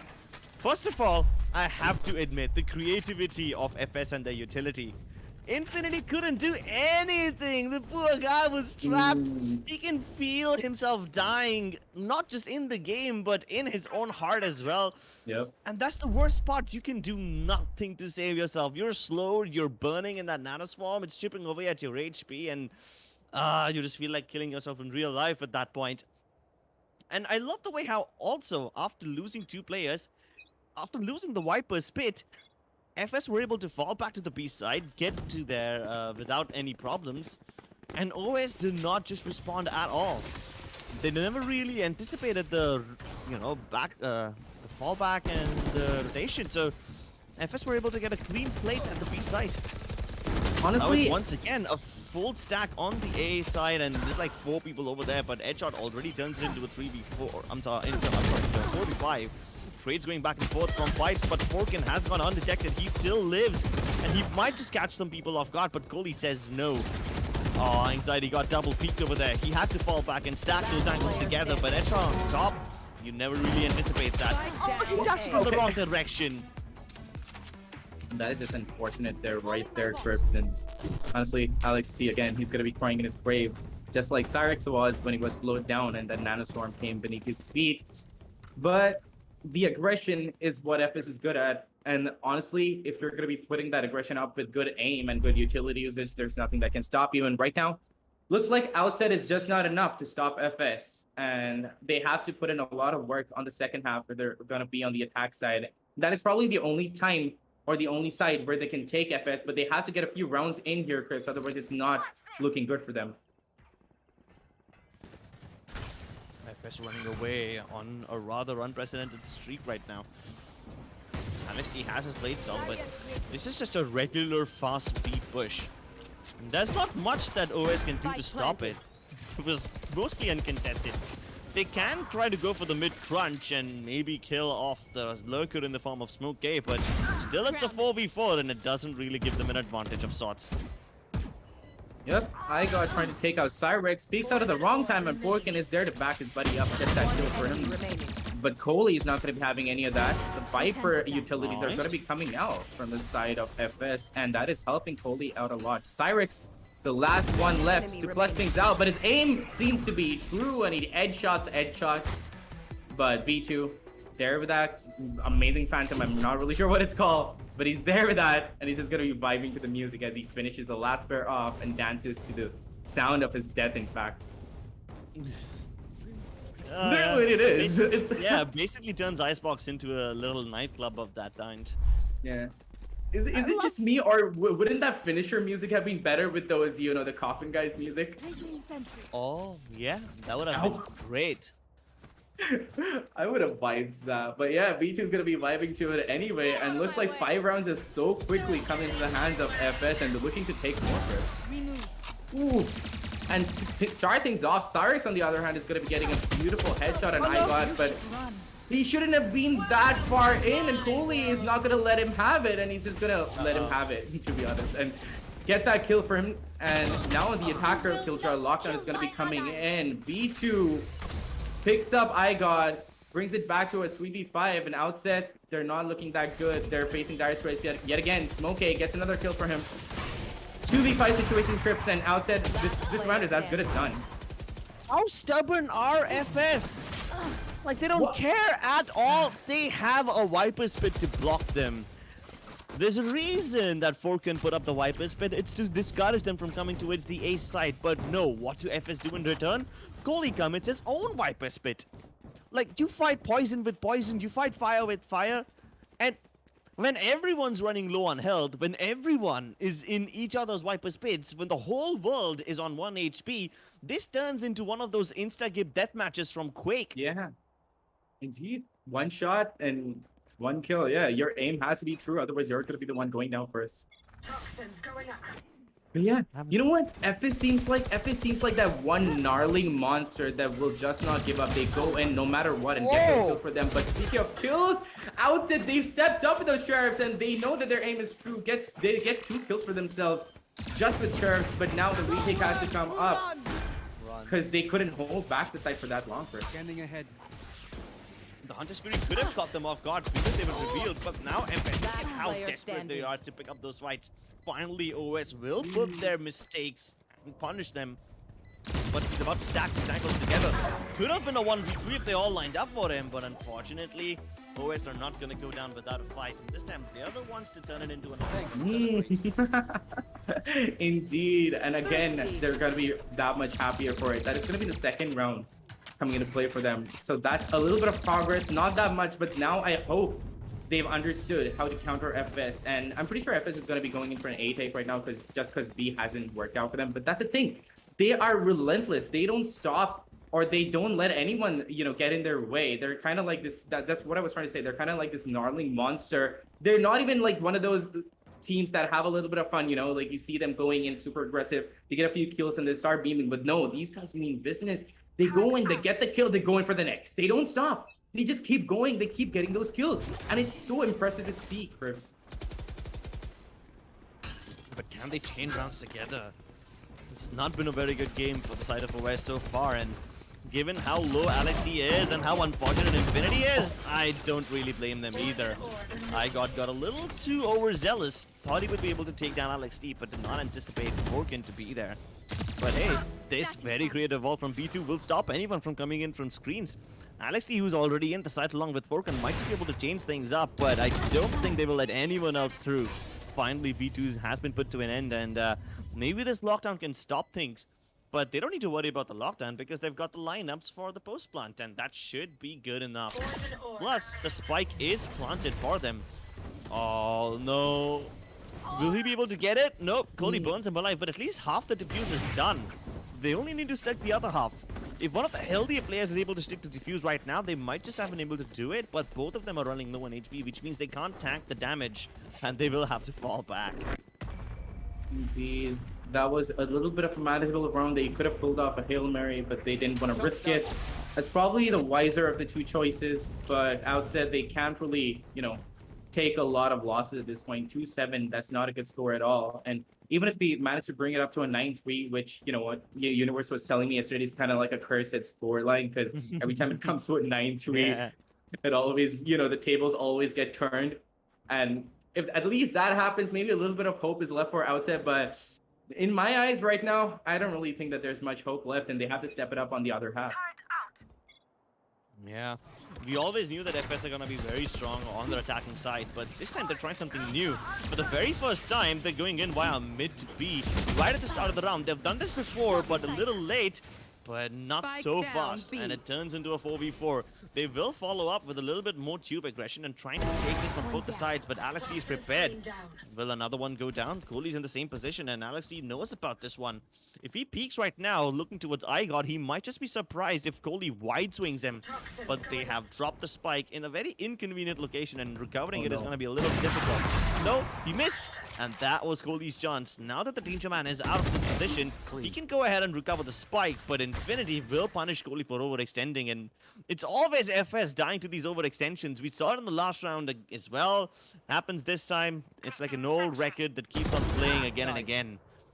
At least they're able to catch anxiety, so a little bit of pressure alleviated from the spike drop side, but Infinity will still bring it back, and iGod, he also doesn't check him. Nobody seems to check Infinity's angle, and finally at shot, we'll know where he's coming from, but it doesn't matter. The Soadif comes through. Okay, and he's going to be vibing to that finisher as well. I feel like everybody who's going to be getting the finisher kill with that gun is just going to be vibing out to that. But honestly, who wouldn't, right? Like, that is an impressive skin, not going to lie, but here's the thing. Outset, I love how they switched up their playstyle and they're falling back and they're just holding corners that FS have no way of predicting. I know that they clear all the corners, but when you're going with that much aggression, you have a lot running through your mind. You can't really be clearing all the corners at the same time, and you have to be going in together. And the fact that they did not go in together, OS, they positioned themselves perfectly like pieces on a chessboard, and they took out FS one by one, and they have to keep going on with that same momentum, and they just might be able to pull in that comeback. now. Run, I got run. Don't get taken down through the toxin screen. And they're going in via the zip lines for a very quick plant up top. But Coley will be wall banned by Infinity. More to follow as they try to take control of the 410 box. But this crossfire on the A side between all the defenders is actually very potent. Infinity on top. You've got the Jet below him. One on top of screens as well. And iGod will be revived. Okay. Interesting stuff. Nobody will be able to take down iGod while he's being raised from the dead. Reanimated like the Jutsu. But now it's come to a standstill. They need to somehow recover the spike. Oh no, if they take down Infinity, this would be great. Again, the same wall from P2. He did it in the last round as well, and now I think they will know where to look. But P2's still alive, his teammates are dead. And now it's just down to Smoke K. Yeah, that very ambitious spike plant, it worked for them only once. They tried to go for it once again, and it's gonna result in their loss. What was that short lineup? 30 seconds left. What? I have no idea where that bounced off of, but Anxiety managed to make it land. Or I'm sorry, that was Infinity. But see, here's the thing. OS, they're not going in for just outright peaks anymore. They're positioning themselves beautifully, and the crossfires are just immaculate. Because that kill on the Viper when she was going into plant again, Outset had no business killing him out because that positioning was just not right. But there was always that one player on ramp with just the right angle to take him down. And this new positioning, this new strategy from Outset, I'm loving this. And FS is not being able to predict any of it. And they know that that aggression is not going to be working anymore because Outset, all they have to do right now is put up crossfires, and FS, they're just going to be going down the flies. Yeah, like in the previous round, at least they died because FS overextended, right? So they know that they don't need to commit those mistakes anymore. Get out of my This way. time, FS didn't make any mistakes, but they still died. And Alex T with the very aggressive positioning, this time initiating. Even the Viper Spit will come too to discourage them. But we know what happens whenever there's a Viper Spit. They usually counter push with their own Viper Spit, and this time Forkin has it available too. Will he use it? The kill on Coley might just net him what he needs, but nah, unfortunately, there is nothing working out for him. He gets tagged with the Sova utility, and Smokey will be able to take him down. And with that, even the Viper Spit is offline. There is a good chance of them planting the spike right now. But take a look at the angle that Silex is holding. Any over-aggression, and he can punish them. He won't be able to stop the spike round, probably. But there is no barrier ob, so that makes things a lot more harder. Exactly. That makes things a lot more harder for FS, but Smokey, he still has a start. He's gonna put it down. But the crossfire setup right now is really good for them, and they can honestly go in for a retake. It doesn't really matter. They can let them plan. And look at how precisely Smokey is trying to play that spike, but he's still gonna get tagged out a little bit. But just because he positioned himself that beautifully, he wasn't tagged that much. But still, at the same time, it's not gonna be that good for him because it's just him and HR right now, but he's still not going to be giving up. He puts down that lockdown. This means it's going to be wasting Outset's time a little bit, and if they can stick a half defuse, it's going to be that much better for them. But no, Headshot is right there to take down one player, but that is not going to be enough because there are two players from the side of Outset to take things away. Cyrix does manage to revive Infinity, but at his own life's cost, and that defuse is going to be stuck. And Smokey, there's nothing he can do about it because plant was set up for that, like for them to plant. It was not set up for the retake to come in, and he had no idea that he cannot wallbang that and get that kill. He did try to get that kill though, didn't work out for him, but Anxiety was going to be finishing things off. And okay, Frips, I don't know what to say anymore because OS, they're bringing it back, and I'm kind of concerned for FS right now. You saw how Smokey was like really carefully just inching forward, trying to plant so that he doesn't get wall banged with that green box. He did not get killed with the wall bang. But little did you know that his own medicine will come to haunt him later, and it's gonna taste very, very bitter. Indeed. And honestly, who could have thought about that at that point? He was just trying to get the spike plant down, just trying to go back and trying to wait for the diffusers to come in and just, you know, diffuse. But he didn't think that he was going to be going down that early on and that he won't have the opportunity to defend the spike. But it is what it is, isn't it? Yeah. He activated both the nanoswarms too right at the start, so if he probably waited, he could have balled down a little more time. I got very aggressively playing right now. Him dropping down will give away his position, and Anxiety knows exactly where he is, but they're still keen on fighting, and they both run out of bullets. A battle of reload comes through, but iGod will win it, and luckily he's got the healer along with him. No, but the healer's on the other side, so he's gonna have to return to her. And he's gonna have to do it quickly because the healer might just die if she faces all of them at the same time. B2 almost got destroyed, and he will be taken down before he can fall back to safety. No more heals available for the side of iGod, but hey, at least they're all positioned over here now, and they can stop this plant from happening. Indeed. But my boys at FS over here, they're facing tough times because they can't really go in for that spike plant. They have to go in for that rotate. But I love how there's one person left there to fake things out, or at least take a few frags while that rotate from the side of FS is coming in. But nonetheless, I think that FS is going to be able to take this first round at least for themselves because they've wasted a lot of time from the side of Outset. And Outset, they have to get a move going on it. They have to go in together to get the frags, but it's not really working out for them. Trying to get a few kills in, but no, it's FS that are going to be getting the kills. Coley taking a bite from his own Venom. Gets tagged a lot, but what is this? Coley with his aim coming in and clutching things out, but Infinity picks up a 4K for himself. Something that I did not see coming. He just capitalized on his teammates' mistakes. Not even mistakes. He was just there at the right time for the trades. And that is how a team should be. 6-7, and they've equaled it up yet again. I feel like a decider map might come into play, Crips. So then basically OS left the B side to go towards A. Infinity stayed at the yellow box, and he was able to get a kill onto iGod. And once he got that, he went all the way from Snowman to its defender's spawn, and then came in via screens to backstab the players of FS who were just trying to go in for the clean retake. And that was so precise.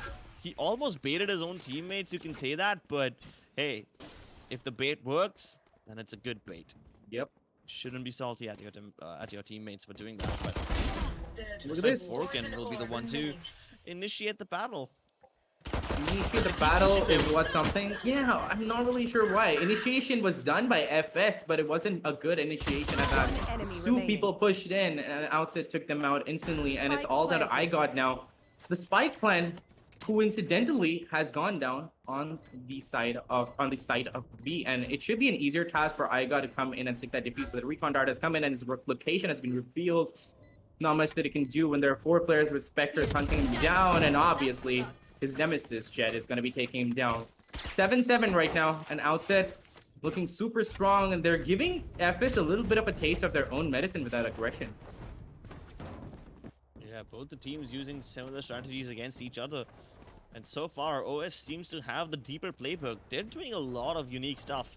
FS were all about aggression and one-dimensional plays, but OS, they don't hesitate hitting the S spot and then going for fakes, going for a little bit of a switcheroo if they've seen that things are not working out the way they want them to.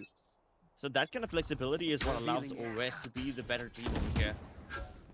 Indeed, and this is why I love this matchup, because both of these teams are aggressive, but in their own unique ways, and it's honestly, I couldn't have asked for a better matchup. Both aggressive teams, both uniquely aggressive teams, and it works out individually for them in different rounds, and it honestly boils down to which team has better map knowledge. And right now, OS on the attacker side, they're looking super good. Look at that, couple of kills already have come in, but there's only 1 kill coming in from the side of FS. And again, things are looking dire. 3v4 situation first, and the spike plant is going to be coming down any moment right now. The guns are better in the hands of FS, but they're not being able to make it sing. They're not being able to make it work, but Outset with their economic round, with their Spectres in their hand, are being able to make them sing instead. And this is going to be a really good round for them, because after this, they can go in for a second bonus, Crips, and their economy is going to be looking super good here on out. Last player standing. That's what happens when you try to play around the toxin screen put up by OS. Only Coley can counter it because he knows how to play around those toxin walls and poison clouds, but yeah, he doesn't have a lot of time. Now, luckily for him, all the nanoswarm grenades have already been deployed, which means he can still go into the defuse if he's able to get those kills, but 4 can win this duel, and he's the better Viper, surviving at 5 HP only. So, yeah, OS is starting to string some rounds together, and maybe FS is starting to look a little bit in trouble right now. This trouble becomes even worse considering that now OS have the Viper's Pit and the Hunter's Fury available, which means they can use both of them in post-plant to make things difficult for the side of FS. Plus, it's an eco for FS. Now, this round definitely seems to be going in the favor of OS. Yep. So it's going to be 9-7 on scorecards. They also have the guns to work around with. They've gone in for upgrades. They didn't really have to because they were going to be faced up against another eco. So they could have had a lot of money for the next round that is going to be coming up. But nonetheless, they went with a safer choice. They were not going to be risking it. They're just going to go in with their Vandals and their Phantoms. They're going to be taking everybody out. All depends upon how FS are going to be pushing them back. And right now, they're looking a little confused. They're not being able to understand what Outset is putting up onto them. Look at that. They're still camping. Outset is still camping at spawn, waiting for a flank to come in, and there are only 3 players trying to push down A main. And I feel like it's going to be a B take right now. They were just like letting their presence be known by FS on the side of A, but Coley has a really sneaky position. If Alex is not going to be checking that corner, he might get taken out, but no, Alex does see it, crouches and takes down Coley. Information has gone out. Smokey is the only one defending B side and is going to be giving the information to the rest of his teammates. Anxiety taking an individual fight with B2, but B2 with that Sheriff takes him out, and he's going to have a free Vandal to pick up. Might change the pacing of the game, but I don't think it's going to be enough to stop Outset, because right now the Spike Plant is going to be coming in. The post-plant position is going to be coming in that Viper's Pit. And look at that, Cyrix gets a kill on Smokey, balls it down to a 3v4. And all we have are Marshals and 1 Vandal to retake the round, Crips. And FS, I don't think they're going to be able to make it. They only need to rely on Solar. If Headshot can maybe reveal a couple of people through the Viper's Pit, that will be great. But I don't think he's got any utility left. 15 more seconds until his recon dot is online, and that's a bit too late. Let's just hope that, you know, the side of OS don't overextend and give up the kills, but they're not going to do it. But it's all fine and dandy. They walk away with only 1 casualty, which is great because now they can start building their economy. Every time they survive with all 4 players or all 5 players alive, they keep on getting some money bonuses. And take a look at the economy of OS right now. They've got 5,000 spare bucks in their pockets. Forgan and Anxiety have 8,000 bucks extra. They have money for days. They can afford to tank 3 losses before they are finally going to be forced for an eco. Exactly what I was going to say. They don't have to build their economy because look at how it's already built up. They don't even need money anymore. And honestly, they could drive it home, all the way home, in fact, with the amount of money they have right now. Because if they get a couple of more rounds and take it to the 11th round, after that, they don't even have to worry about money. They can give away a few rounds. They're not even going to be phased. FS, on the other hand, they have a full buy, but they're not having a lot of credits to go out into the next round. If they're going to be losing this one out, it's going to be hurting them badly, Crips. The only thing that can probably hurt them bad now is iGod's operator. He's been playing very aggressive angles, and unfortunately, his aggression has never panned out because he always gets revealed with the Sova utility. But this time, there's a little bit of a switcheroo. A very fast mid to B take from the side of Outset might just change things up. A Viper's Pit has been committed towards the B side as well. This is going to force the players of Outset to reconsider their decisions because now they're trapped. They can't fall back towards the A side because there are the players of FS who can stop them, and they can't even afford to go into the Viper's Pit because that will be super risky. What do they do right now? They're trapped near B oranges. The only person who can alleviate some pressure is probably Infinity, and he's coming in as a sneaky snake from the side of yellow, and he's got the Viper's Pit offline. That opens things up. The trap has been destroyed, and OS can sing the songs of glory right now. Spike planted. Sing the songs of glory they shot, Crips, because they're honestly going ham on FS. Just 1 casualty and they've wiped out the entirety of FS. And like I said, this was a really crucial round for them, and right now, I'm gonna call it. I feel like Outset is gonna win this map out. I mean, the curse continues, right? Yeah. I mean, I thought it's gonna be like a friendly thing between us where you're supporting Outset and I'm supporting FS, and I thought I'm finally gonna be winning, but no. Outset, honestly, they've got a few things up their sleeves that I never really expected. I mean, every time somebody wins someone else's map, they have to lose their own map pick. That's like a rule. That's a Gauntlet rule right now. Yeah. I swear. I mean, I loved history as a kid.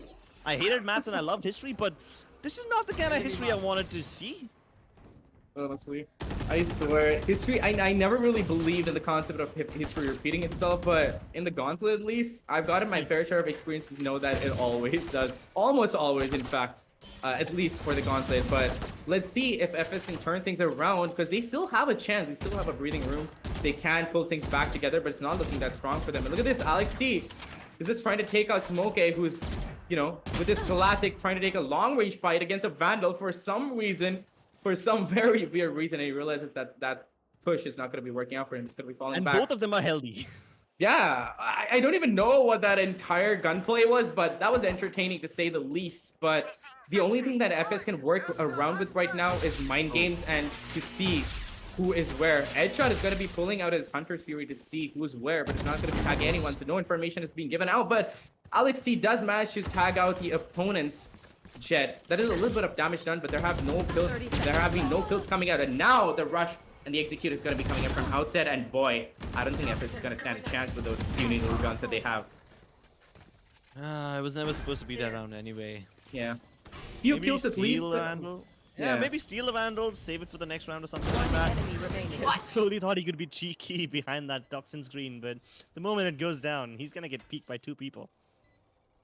Prediction was insane. B2 does manage to get a kill though, but that's all he's going to be able to do because Outset, they're not going to underestimate FS anymore, and they're not going to be pushing B2. B2 thinking that they are, is just going to be holding that angle, and if somebody's going to come in with a flank, he will be taken down. Fortkin over there, he's going to be holding a little bit of that kitchen angle, and if B2 pushes in, he's going to be taken out for sure. And look at that, the timing is just wrong! And Alex C comes in at the right time and manages to take out B2. 11th round on the scorecards for Outset, and right now, 2 more rounds, and they have a lot of money to go in for those last 2 rounds. Right now, they can just chillax, take an iced tea, and just honestly, why not a Red Bull? Take a Red Bull, take an iced tea maybe, and chill back. Maybe read some manga, whatever, chill out, and just go in for those last 2 rounds. They don't even have to put in much effort right now.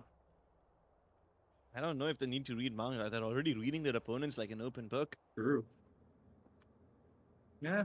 Then again, that open book is only on their sides, and somehow FS doesn't have the guidebook that Outset has, and they're reading through FS so beautifully. And that's the thing, I like FS for their aggression and their unique playstyle. Like, they're kind of unpredictable in their aggression, but on the defense side, that aggression is not going to work out for them. You have to fall back when you have to fall back, you have to come in when you have to come in, and I'm not seeing that synchronization that I need to see for those retakes. They're coming in, they're getting a few kills here and there, but it's not together. If those kills are not going to come in, if you don't see that kill feed just filling up with kills coming in from FS, there are not going to be any kills at all. They are a frag-hungry team. Unfortunately, they can't frag out when they don't have too much money. I mean, they just barely have bits and scrapes of it. Coley has to downgrade to light shields. Smokey probably won't be able to have all his utility. And there's just compromises everywhere. And compromises are what is going to lead to FS's downfall. I'm not seeing the unity. I'm not seeing that Fort Knox-like strength that I saw on the attack side. Instead, they're just falling apart and crumbling at the seams a little every round. And their economy is crumbling along with them. Now they finally have a proper buy. And look at this. Not even a singular Vandal. I mean, not even a singular Phantom. They're all Vandals through and through on the attacker side and on the defense side. But let's see whose Vandals are going to be singing first and how beautifully it's going to be singing. This is the Fort Knox from Die Hard 2. If you get Fort that Knox in reference, I love general. you. No, in Die Hard 2, they breed Yeah, Fort yeah, Knox like it's nothing. So, True. yeah. And believe it or not, Die Hard is the perfect Christmas movie. And now we are in a snowy map, so it all fits in together. OS is gonna fit a bullet into Igor is gonna fit a bullet into Forkin's brain. Yeah, considering how Outset was having such a role, I'm pretty sure that slip up is understandable. But yes, it is indeed Igor who got the first kill.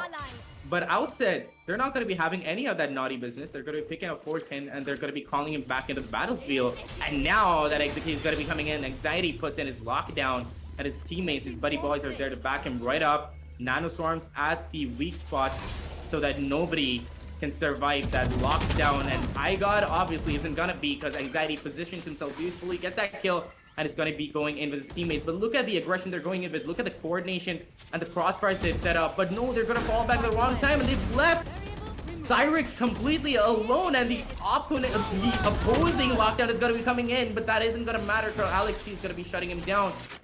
The Hunter's Fury has come out to destroy the lockdown, and wow, it actually has managed to destroy the lockdown, Crips. Lockdown would have been destroyed anyway. There was a nanoswarm grenade placed in that location too, so the Hunter's Fury was kind of like overkill. But consider this, now Infinity is coming in from screens, and this could be the perfect backstab that FS don't see coming.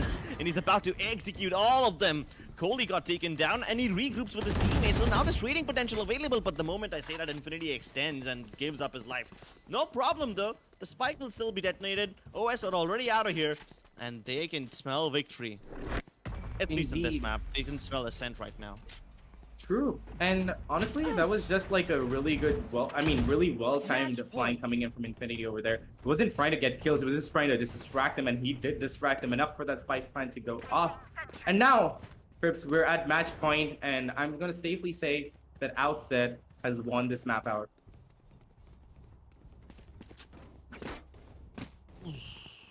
Unless FS can pull off something really miraculous. Yeah, but that's a big if right there. Yeah. They don't even have the proper weaponry for it.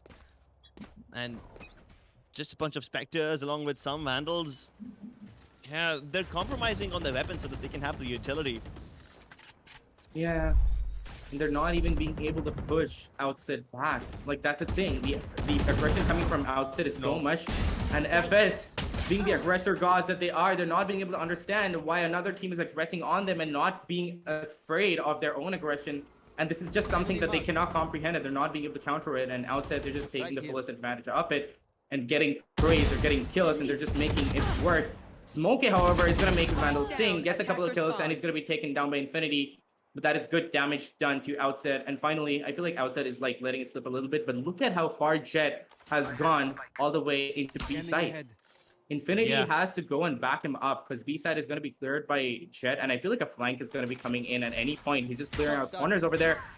And at any moment right now, he's going to be coming in and taking those kills. And there we go. He's going to be getting that kill in B2, and Infinity has managed to tag out a player. So again, the advantage has fallen into the hands of Outset, which I really didn't think would be possible, but they're just making it happen, Crips. Exactly, and he's got such a good read on it too. Infinity shot that landed directly in the face of Coley, and he's very low on HP right now. But no, they almost looked away from each other. And Alex D deep inside enemy lines. Headshot was probably expecting him to be towards Snowman, but will they expect the Viper to be behind them? Coley, he was anticipated by Infinity before, but unfortunately he can't anticipate him to be here right now. But Alex D is still looking very, very precise. Get out of my way. 4 kills for him this time around, and once again, FS's aggression, it gave them the man advantage at the start, but it did not give them enough advantage to see it all the way through. Yeah, and I love how, again, history keeps repeating itself, and every team that gets the win on somebody else's map pick, it just becomes vice versa on the second map. And here's the thing, it's honestly because of how FS was being super aggressive in the first map, and Outset was like, you know what, we know what they're going to be doing. We're just going to be waiting here, and we're waiting for them to push in. We'll just take them out. And it was working out really well for them in the beginning, but they didn't expect FS to suddenly put up a switcheroo and change their strategies and just suddenly become passive. And suddenly they were like, what? How do we counter this? But here, Outset was the one putting the switch up, and suddenly they just became aggressive, and FS is like, how? It's not even supposed to be possible. We have got that covered. We didn't really expect Outset to be putting up that aggression, and honestly, boy, what aggression that was. And I feel like that deserves a second view through, and the match highlights is just there to provide us with that, and we're going to be going straight into that. And Crips, I want you to take over and walk us through how beautifully Outset just cleaned everything up for FS, and they didn't have any breathing room at all. I mean, there was a little bit of breathing room for FS at the start. I thought that they will be able to win this, considering they had a very good start to the game. Their brute force aggression was working out, be it to its A or to its B. Yeah, sure, there were some chinks in the armor, like this particular area, where Anxiety was able to see them both go through that poison cloud and take them out from behind. But for the most part, FS was sorted when they were on their attacking side. The problems began in defense, when they were playing aggressively and they were not getting enough out of it. They were trying to go in for these fights, but they were not winning them. There was not enough trading in the second half. And that's why FS, they eventually lost out, even though they had a good advantage at the start of this game. Indeed. And I can only sit here and imagine, I'm sure it's the same thing for you, Crips, because Ascent, I keep saying this, it's a map where it boils down to the basics. So I have no idea who's going to be winning it out, because these two teams are really similar in playstyles, different sorts of aggression, but they're still kind of the same. And on the map of Ascent, it's going to be very, very funny and fun more than that, to be honest, my bad. Because it's just going to be aggression on aggression, and Ascent, it really favors that. and I'm really looking forward to that. But look at this.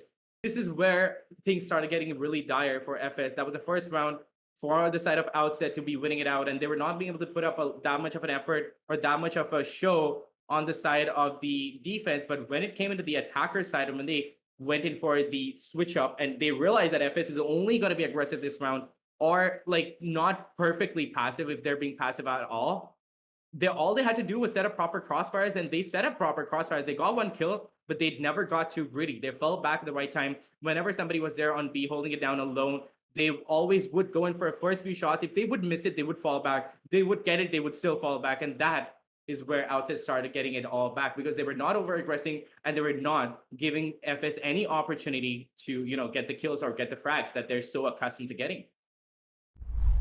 Well, it was a decent half, but you were right. They were able to punish the aggression from FS. Well, they were when they went on the defensive side. Now the problem is, how do they do this in Ascent? In Ascent, the defense aggression, it's a little bit easier than Icebox, but then, hey, if they still have the formula for success, they can just use the same recipe once again, and it will work out for them. Let's see what happens in Ascent, ladies and gentlemen, but for that, we'll have to wait for a little bit. We're gonna go on a short break, and we'll be back with map number 3 after this, right after the short break. So we're gonna be going on a little hiatus. Go get some Red Bulls, go get some snacks. You guys are watching the LG Ultragear presents TEC Gauntlet Season 2, powered by WD Black and AMD Ryzen Radeon.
Welcome back to LG Ultragear TEC Gauntlet, ladies and gentlemen. This is season 2, but it's map 3. This is powered by WD Black and AMD Ryzen Radeon. And if you want some Red Bulls, go ahead and scan that QR code for your cans. It's a curse, almost. Every time some team wins another team's map, we always go to map number 3. They always end up Dude. losing their own map picks. And now the third map is going to be Ascent. Probably the most fair map of them all, considering this is just going to be a bunch of brawls. Yep. It's always evened out on the map of Ascent. And I'm not really sure who's going to be winning it out. I'm not going to be calling it predictions, but you know what? Why not? I still feel like FS might take the win because a little bit of aggression is always favored on the map of Ascent, and they don't have a lot of corners to play around with. So it's gonna boil down to raw aim fights and aim duels, and I feel like FS might be a little bit better at that close range. And Outset, they're gonna have a little more trouble with these strategies they're pulling in, and they don't have a lot of opportunities for rotates because if they're going to be rotating, they're going to be exposed down mid. And FS, they're not going to stop and just let that happen, are they? So on the defense, at least, I feel like FS might be able to put up a few rounds, and on the attack, not really sure. Outset might be able to put up a few. I'm actually in a real confused state right now, Chris, because I have no idea who's going to be winning it out, actually. Yeah, same to be honest. That's why I never really even got into theory crafting. I You know what? tried. You tried, but hey, that's okay. The teams are gonna have to try really hard right now to not make any mistakes and make this map as clean and as seamless as possible. Let's get into the game soon, ladies and gentlemen. I mean, I'm just very happy that all these teams get to play on the side that they want to play with. So far, both the teams have been very good on their attacking side, but the defense, questionable for both of them, not just FS, but for OS as well to some extent. But without further ado, let's jump into to see which teams are going to be picking up which agents. And very soon we'll have all the character lists developed and ready. Yep, and it's gonna be a default lineup from FS anyway. Coley, wait, hold up. No, it's not. Coley is gonna be going in for a Sova. No Astra plays, no smoke plays anymore. It's gonna be straight up information and straight up execution. My God, he's always gonna be good on that jet too. He's gonna go in for his default. Headshot, meanwhile, is gonna be going for a killjoy and not a Sova anymore because Coley has picked up that role. B2 on Arena. Honestly, B2 on Arena is something that I love seeing because that guy is a frag monster. Smokey, ironically, is going to be picking up, honestly, unironically, more like is going to be picking up the role of a smoker and picks up that Astra. Forkin over here. Yeah, indeed, unironically, indeed. Outset, on the other hand, they're going to be going in for a little bit of a similar playstyle as to what they did on Icebox, with the exception of Infinity, who's going to be picking up the Omen in the form of smokes. And I don't really appreciate that. I feel like Astra is going to be a better pick, but to each his own, and I've seen a lot of players playing Omen on the map of Ascent, and honestly, they're playing it for the TPs, but let's see how they're going to be playing it out. I think they're mostly playing it for the paranoias. There's a nice bunch of lineups that you can use. If you're on the A main area, you can flash out the entire generator area. If you're on the B main area, then you can flash out both lane 1 and lane 2 stairs. So yeah, I think the paranoia is going to be of big importance over here. Plus, the big TP from the Shadows ultimate, I think that is going to help you rotate really quickly. Yeah. And considering how often OS like to fake, I think that's going to pan out in their favor. But yeah, B2 on the Reyna. Exciting. Smokey finally playing the role of a smoker, living up to his name, and I finally get to make that joke. But why did Coley pick up the Sova? Now, that's interesting to say the least. I want to see what these guys have in store for us. I think FS, they're going to be playing a lot more aggressively this time around because of the switch up. Right here. And history has said that whenever FS are aggressive on attack, they've been successful. But whenever they're aggressive on defense, not so much. Now let's see how it pans out. True, but honestly, Coley on that Sova, I don't think I've ever seen him play that. Have you, though?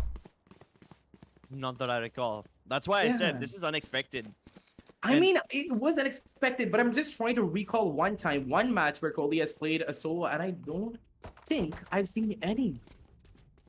This is quite a doozy, and I'm not really sure how comfortable he's gonna be with that Sova pick because he's an Astra main, and honestly, he's really that Astra. But I feel like it's kind of gonna be fun because we're gonna be seeing a different set of Coley, we're gonna be seeing a different set of Smokey, and honestly, considering how his name is Smokey, and I'm pretty sure that's from previous tactical shooters, he's probably gonna be better at knowing where to place them, and I just don't know if he's been playing that Astra a lot, and you have that hand-eye coordination and they get used to a character, right?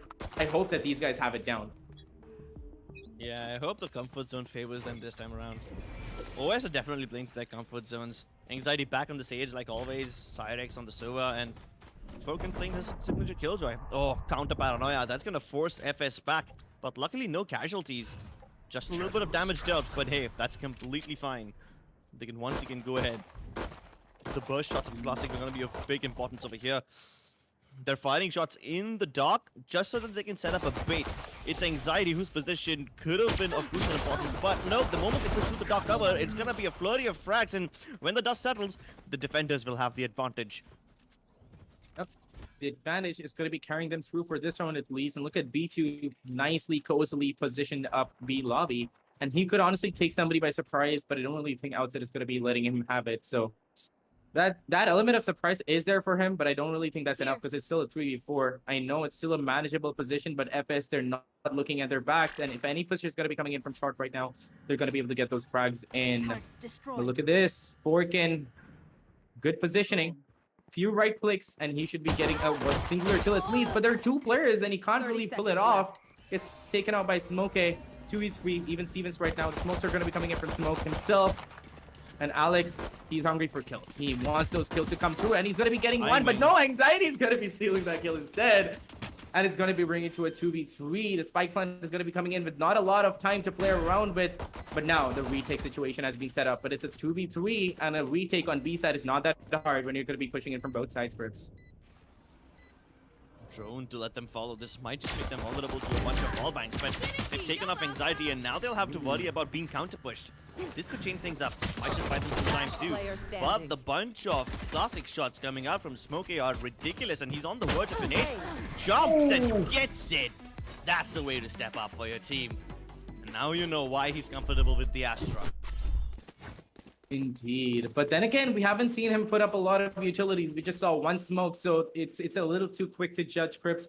But let's see how he's going to be playing from here on out. He did manage to pull off a beautiful ace, and on the first round, no less. So having high hopes here, but again, that was the first round. They do have the Spectres to go along with that right now, and they have full shields and all of that. So this is probably going to be going to the favor of FS anyway, but we may never know.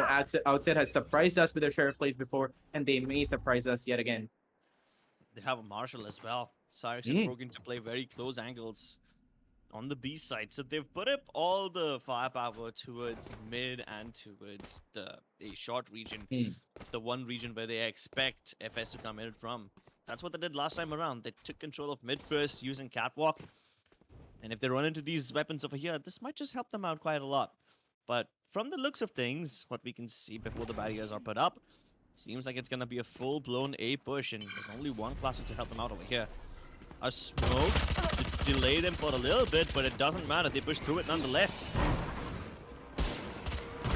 Ooh, and Alex C has to pick up a singular frag at least, or else he's not going to be able to do anything. He has to fall back, but he's going to go in for the hunt, or so I thought, but no, he's just going to be playing it a little safer, which is better for FS. If they're going to be overextending yet again, they're going to be taken out by Outset no matter what the guns. Because if you're going to be face down the battle royale for classic close range, you know you're going to die. But look at this. The retake cannot be coming in because Coley is going to be shutting the entirety of FS down. Alex C doesn't manage to connect even a singular shot. Coley picks up a 3K for himself, and Forkin over here finally managed to get a kill. With a Marshall, might get a second, but like I said, classic close range is something to be feared. And IGOT is going to be showing him exactly that. Wait, finishing it off with a beautiful finisher from that skin, but hold on. Yeah. Hold on. We saw something in that finisher. I'm not going to talk about it. Nope. You can take it here. I'm not going to talk about that at all. A little bit of post-death romance? I mean, it's mostly frowned upon. Yeah, I'm not going to go down that road. That's a little too risky. A little in your face. Oh my God. But yeah, it is what it is. But anyway, let's see if that in your face play style is going to be working out for FS, and so it seems it does. IGOT gets the initial frag, and they're looking like they're going to be going in for a B take. And look at that, an instant upgrade for I think it was Coley? No, Smokey picks up that Vandal. I mean, I have to be confused because that Astra is normally picked up by Coley. But anyway, just one gun given away, and that one gun might change things up for them. Outset is going to be playing a little safer. They had to put up those crossfires yet again, but they're playing individually, and that is not going to work out for them. They're going to do it the way they were doing on Icebox. And look at that lineup. Infinity takes 2 out. Coley evens things out, but that couple of kills was exactly what Outset needed to even the balance, and now it's a 3v3. Guns on everybody right now. Actually, no, Coley did not pick up any guns from there. He's still going to be playing on that Spectre, that Singularity Spectre, and Headshot with that Sheriff. I hope that they can make the magic work, but not really sure. A little bit of fake down towards A side, and they're going to be going in for a bamboozle play, and it's working out for them. Outset, they're falling for the bait, and they're going in for the rotate, but now they're realizing, wait, no, that's a mistake. I don't think that's going to be working out. 24 seconds left, and I'm pretty sure the spike is going to be coming out right here. Cyrix, he's going to be holding that site with anxiety. Any kill that he gets right now is going to be a good kill, but he spots out Coley. That is good stuff right now. 14 seconds. If they push them right now and take out the diffuser, there's nothing that they can do, but they have to pull that off. Cyrix does manage to get a kill by the cost of his teammate. So now a 1v2 and a retake situation, no less. Don't really think that Forkin can put this up, but he does have a Vandal to work around with. If he gets one kill at least, it's going to be working out, but he misses his shots. Headshot is going to be tagged a lot, Crips, but that's pretty much it. Don't really think he can be pulling this round together. The turret might just kill him. Well, he knows where Coley is too, so he's got the positions of both these players, and he knows that Headshot can't really do much to protect this Sova in the site. If he can get this kill, he can stick the defuse right here and now. And there's a little bit of delay, which I don't think is gonna help him out. Yep, that's what the turret does. He knew that he never has to worry about Headshot because he was so low on HP. One shot from the turret would have been enough. And with that shock dart, he found out where Coley is too. So it was an easy round for Forkin. But consider the bigger picture over here. Sure, OS win the round, but at what cost? They lost 4 of their weapons. And FS were just on a bonus round, so they will have the better economy right now. But to be honest, I'm going to look at it this way. Any round won by Outset is good rounds because on the attack side, I don't think they're going to be that strong. And I really think that they're going to be shining on the defense like they normally do. I know that they've shown brighter on the attack side on the map of Icebox, but on the map of Ascend, at least, I think they're going to be better on the defense. But we shall see. Right now, FS are looking good. But that round was not supposed to be lost. Actually, not supposed to be lost that bad, to be honest. Like, they could have put up a good show, but Outset, they couldn't hold them back to their Vandals even. Those Spectres really sang. And right now, FS, they're going with that aggression and it's working out for them. B2 gets 1 kill. iGod spams that position, gets the second and confirms it. Now the retake has to be coming in. I don't think that Outset can afford to be that aggressive from now on. I mean, that is not even that aggressive. They're just like chilling there on site. But I think they have to be placing themselves a little further behind Crips if they're trying to take, you know, FS back by storm. Unfortunately, after putting in everything in the previous round, they don't have the weapons this time for retake. Bunch of Spectres and Marshals. Not really helpful, but hey, the recon dart forces Smokey to get inside that Nebula into the crosshair of Anxiety, and that might just change things up. But the moment I see it, the others crack open their skulls, and FS back in control. They recover from what could have been a bad retake, especially when Smokey went down. But hey, they're starting to not take too many losses. They're carrying forward their weapons in the next round, and the economy keeps on building up. They have enough money to give a drop to Smokey. They don't even need to do that. But as far as I can see over here, this might just be a 1-4 scoreline because OS are still broke. Indeed, but if you're going to be looking at the bigger picture, right, Crips? I mean, considering how we've talked about history repeating itself, on the first 2 maps, it has always been FS taking the lead by a huge margin and Outset coming back from a really impossible scoreline. That's true. So maybe they don't have to worry about the history yet. Just need to stay in the present and get as many eco kills as possible. Unfortunately, that won't be possible. Maybe for Cyrex it is. But Alex can't help him out just yet. He might just be able to wait for the footsteps of B2 and then move in. But Coley has singled out Cyrex in there. And yeah, just a bunch of eco frags. And FS want to keep it clean. 1 enemy remaining. Yep. Keeping it clean, they are. They've taken out 1 player. They've gotten taken out. I mean, 1 of their players had gotten taken out, but that's not that big of a deal considering how much their economy has been building up. Look at that. Now it's going to be FS with the 6K, the 7K economy in their pockets. And Outset, they've got a little bit of money to keep going on. And this is going to be a really crucial round for them. And like I said, they can't be even placing themselves on site. I mean, on A site. Because if they do that, and if there's going to be a really quick rush coming in from FS, and there are just like 1 or 2 players just standing there on their lonesome and being flashed out, there's nothing much that they can do. So they have to be playing from heaven or have to be playing from tree room, and they cannot be playing from on site. Good observation. And you're right, they don't want to play on the site either. They're just all focusing on tree. Oh my lord, disgusting maneuvers from FS. Mid-air execution, but Infinity is sharper, and he tagged up Smokey as well, so that's a triple kill. That's a way to respond for losing your star hopper. But headshot standing true to his name. Skyrim's skull. Spike dropped over there. It's gonna be difficult to recover it. And they've got no utility which will help them out. Must have noticed this. An headshot. He's about to get pushed with the paranoia. He did not get pushed instead. Okay. That was unexpected. And B2 has spotted them come into its tree, so now these guys are getting isolated as well. I hope that B2 doesn't overextend and die, but he's barely survived that. Gets into the site, so that's still good, but the spike hasn't made its way over here yet. He's lost his Empress and the spike now too, so things are just going from bad to worse. He's lost his Empress, he's lost his Leers, and he doesn't have any heals anymore. All he can do is like, I mean, he doesn't have his Empress heals anymore. He can't just become invisible and run out with that cackling laughter, you know? But still, he's trying to do his best. He's trying to get a few kills, and a couple of kills he's gotten. This beautiful aim on B2. I told you I love watching this guy play Reyna, because when he's playing Reyna, he somehow activates himself, gets a 3K, goes in for the 4th, but no, Infinity instead is going to be picking up his own 4K.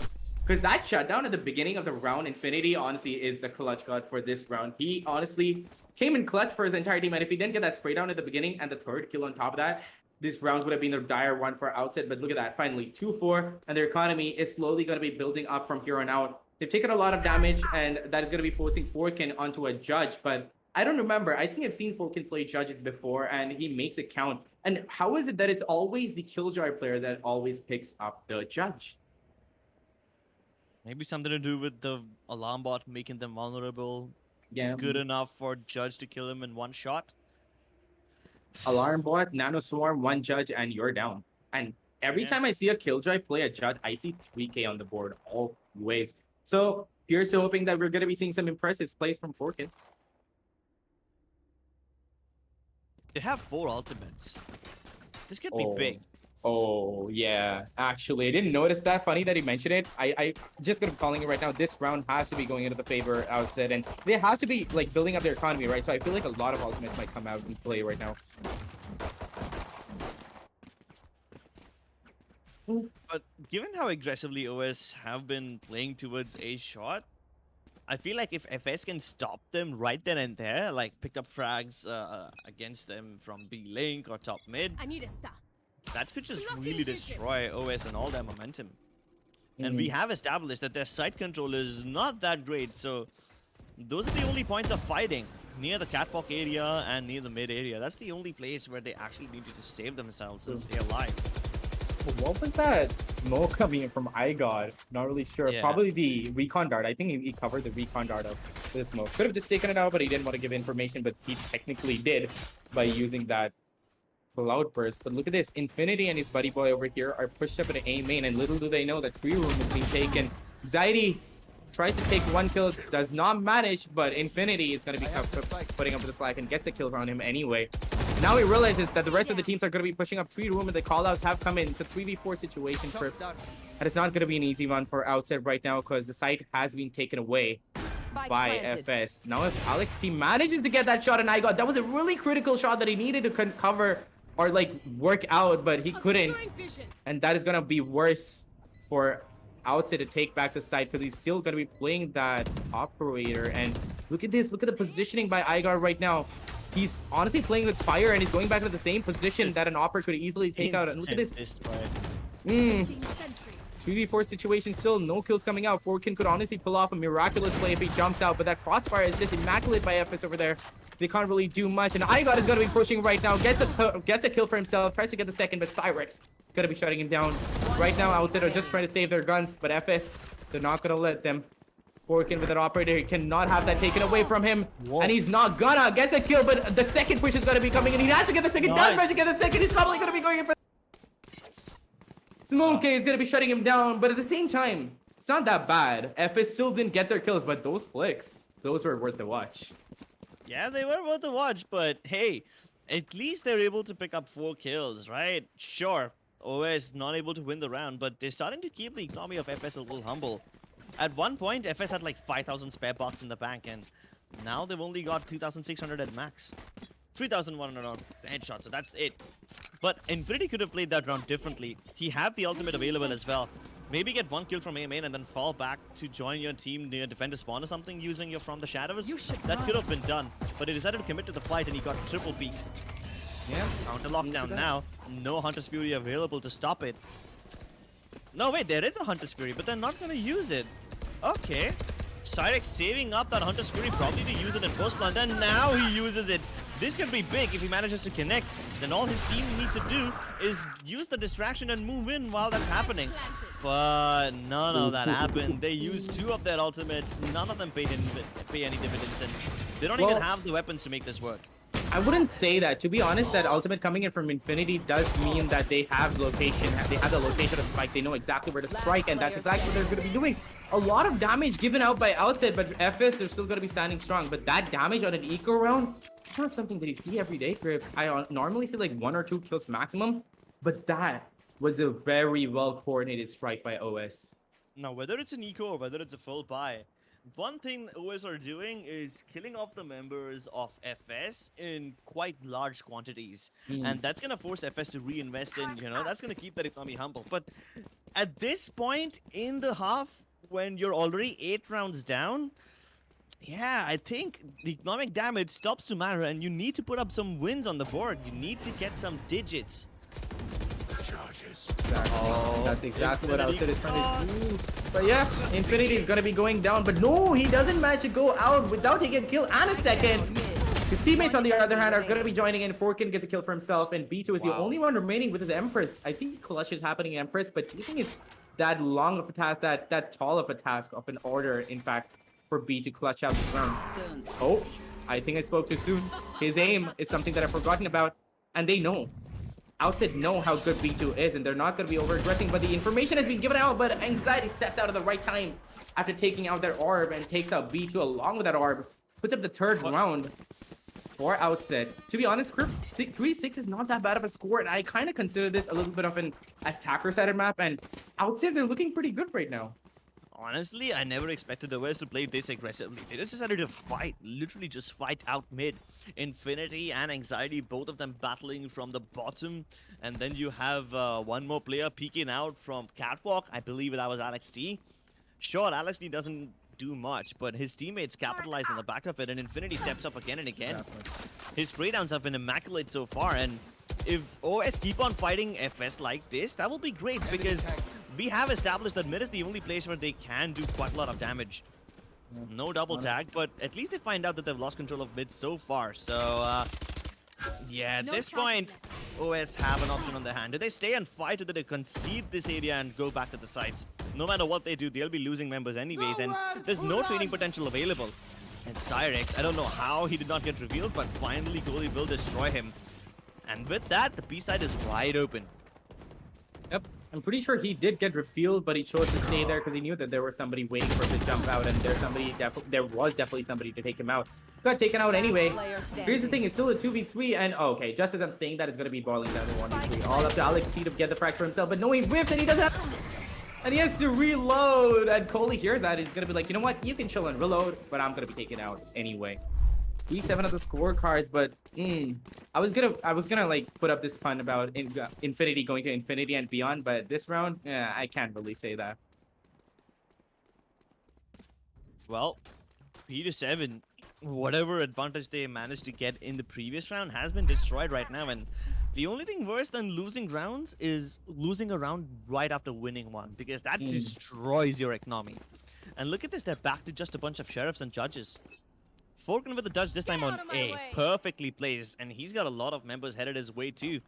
Maybe this could be one of those rounds where you see a bunch of judge frags, but the drone might just force him to reconsider his position. He must not reveal which weapon he's holding, but it's been seen nonetheless, and he doesn't have his eyeballs on him, which means the judge shots won't even be fired. B2 is just using his sixth sense to find everyone. 2 free kills, and both of them were blind. One of them even through the smoke. That's a very good way to stop economic damage from happening. Anxiety, he hasn't picked up any damage anyway, but okay, never mind. Never mind. Headshot, he's just gonna go ahead and finish him off, and Sarx is gonna be taken out by a shock dart. This is sad right there. 3-8, and we're looking at a possible 9-3 scoreline, which is again the cursed one. So FS, they have to be on the lookout, because on the attacker side, OS could have something different, but right now, FS, they're looking super strong. They've gotten the economy built up, and they're going in with proper executes. They're going in with proper aggression, and they're not, leaving any stone unturned. And I honestly feel like it's always up to B2, right? Like, whenever FS goes for this lineup, I'm not talking about Coley going with the Sova, but more about B2 going in that Reyna. And when they're going in with Reyna, they always manage to get the frags, because those Leers are just so properly timed, and his teammates do not fail to capitalize on that. A judge on the attacking side this time. This might change things up. If he can get into a nice spot, up close and personal in their faces, this would change things. But this lockdown is going to force Cyrex, and he's to be caught before he can escape. At least Forkin is able to get the danger man P2. And what on earth is Coley doing? He's picking up kills without even seeing people. The shock darts are perfect. And another one this time. This What? is What? immaculate, but my god, in their faces, in defender Spike spot, planted. nobody would have expected a judge to be this up close and personal. OS can do absolutely nothing. And FS did what they came here to do. Destroy on the Switching attacking sides. side. But hey, this was expected, right? This was definitely expected. We knew that FS will walk into the second half with a big lead in their hands. Now the question is, can they maintain this lead? Yeah, because if history is anything to go by, for the last two maps, they haven't been able to. So they better be careful right now, and they better not be letting down their guard, because every time they have had such a huge score advantage, they always get a little bit more slack, a little bit more lenient with their strategies, and they start letting it slip.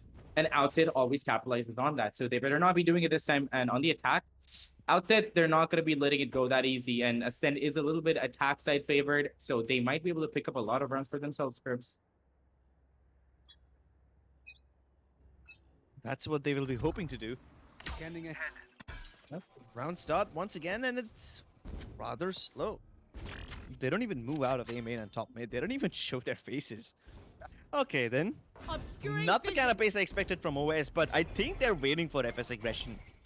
FS have decided to push out in the past, and this round is no different. And if Smokey has a knife in his hand, he will be meeting a very unfortunate death. Yep, that's exactly why OS was playing very patiently. Contact made to its B2 as well, and he's alone over here. He needs the help of his Jet, and unfortunately he's not getting him, but he doesn't need the help, and he himself is alone and available, and my god, One sneaks enemy into remaining. generators to kill them both. Backup arrives just in time, and even though FS, they were able to lose, even though OS were able to get the opening frag, they just lose out on all their players they run. It's Coley with a stylish frag later on. Very good recovery. But here's the thing, right? Whenever I see B2 playing Reyna, it doesn't matter what the other members pick up. If they go into their comfortable picks, it's always B2 leading the charge, and he just becomes a frag god somehow. And it's just something so beautiful to observe. Like, it's not an easy task to know where to put up the Leers. Because I've seen a lot of players going in really close, and they start taking Leers out of their hands when they're not supposed to be, because they're in close quarters combat. And they just die out because of that. But B2 knows exactly where to place the Leers to help his teammates out, and himself. And when B2 does play Reyna, it's honestly B2's game at that round. After you lose 9-3, the one thing you have to do is win the first Oh. but now that you haven't won that and you're losing players to wallbangs, not a good start for OS. They lost Infinity, the top fragger of the team too. So this is just bad. Cyrix has been having a pretty unfortunate game this time around. God walks away with his life, One and he enemy takes all remaining. their lives away. The spike's been cut Spike loose, and it's down, just B. one of those standard eco cleanup rounds. Yep. I don't know how Anxiety managed to get into the B room. This would have been great if he had the spike on his back. He would have been able to go for the free plant, but FS are not taking any L's today. They're not taking any prisoners either. Looks like FS is looking to win this out. I feel like they realized that they were being a bit too lax on the first two maps on the second halves. And they're not going to repeat the same mistakes. 11th round on the board and 2 more rounds to win it out. And I think it's going to be a really quick 2 rounds where FS is going to be just, cleaning things up. But it still is possible for Outset to make a comeback. It's a really, really tall order, and I've seen this happening before. And if this happens right now, boy, I'm going to personally go to Outset and hand them a pizza, because they really deserve it if they actually do it. If Infinity honestly goes to Infinity and beyond and his teammates keep up with him, this is going to be a sight worth watching, but I'm not really sure if they can pull it off. They do have the guns in their hands, but they have to, put up that kill feed to make those guns count. And right now, they're looking to take a little bit of mid control, a little bit of A main control, but that Sage is down on his lonesome. And B2, he's just there with his Phantom, and that Phantom is going to sing. Alex T pushes out, gets detected, but his aim is true, gets headshot. Little does he know that Smokey is right there around the corner. He doesn't expect that, and neither will he. Smokey takes him out with that Spectre. Honestly, Outset at this point, they cannot afford to leave any stone unturned and not check any corner scripts. Forkin snuck past them. But will Smokey check him? No, he did not get revealed. And Forkin capitalizes on this. He never expected someone to already be in market.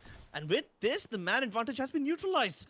They've got mid control right now. Spike is almost in B. They're not planting just yet because they want the two players inside of Market to make their way towards the site right now. And with this, they can actually isolate iGod, but he's got them both napping and looking the wrong way. He's beeping, but Cyrex will be able to kill him before any more damage is inflicted. This could have been a very bad round. 20 seconds left. He needs to commit the plant right now. There's barely any time left. Spots out one player. He was looking for information, but that is it. He can't afford to give B2 these frags.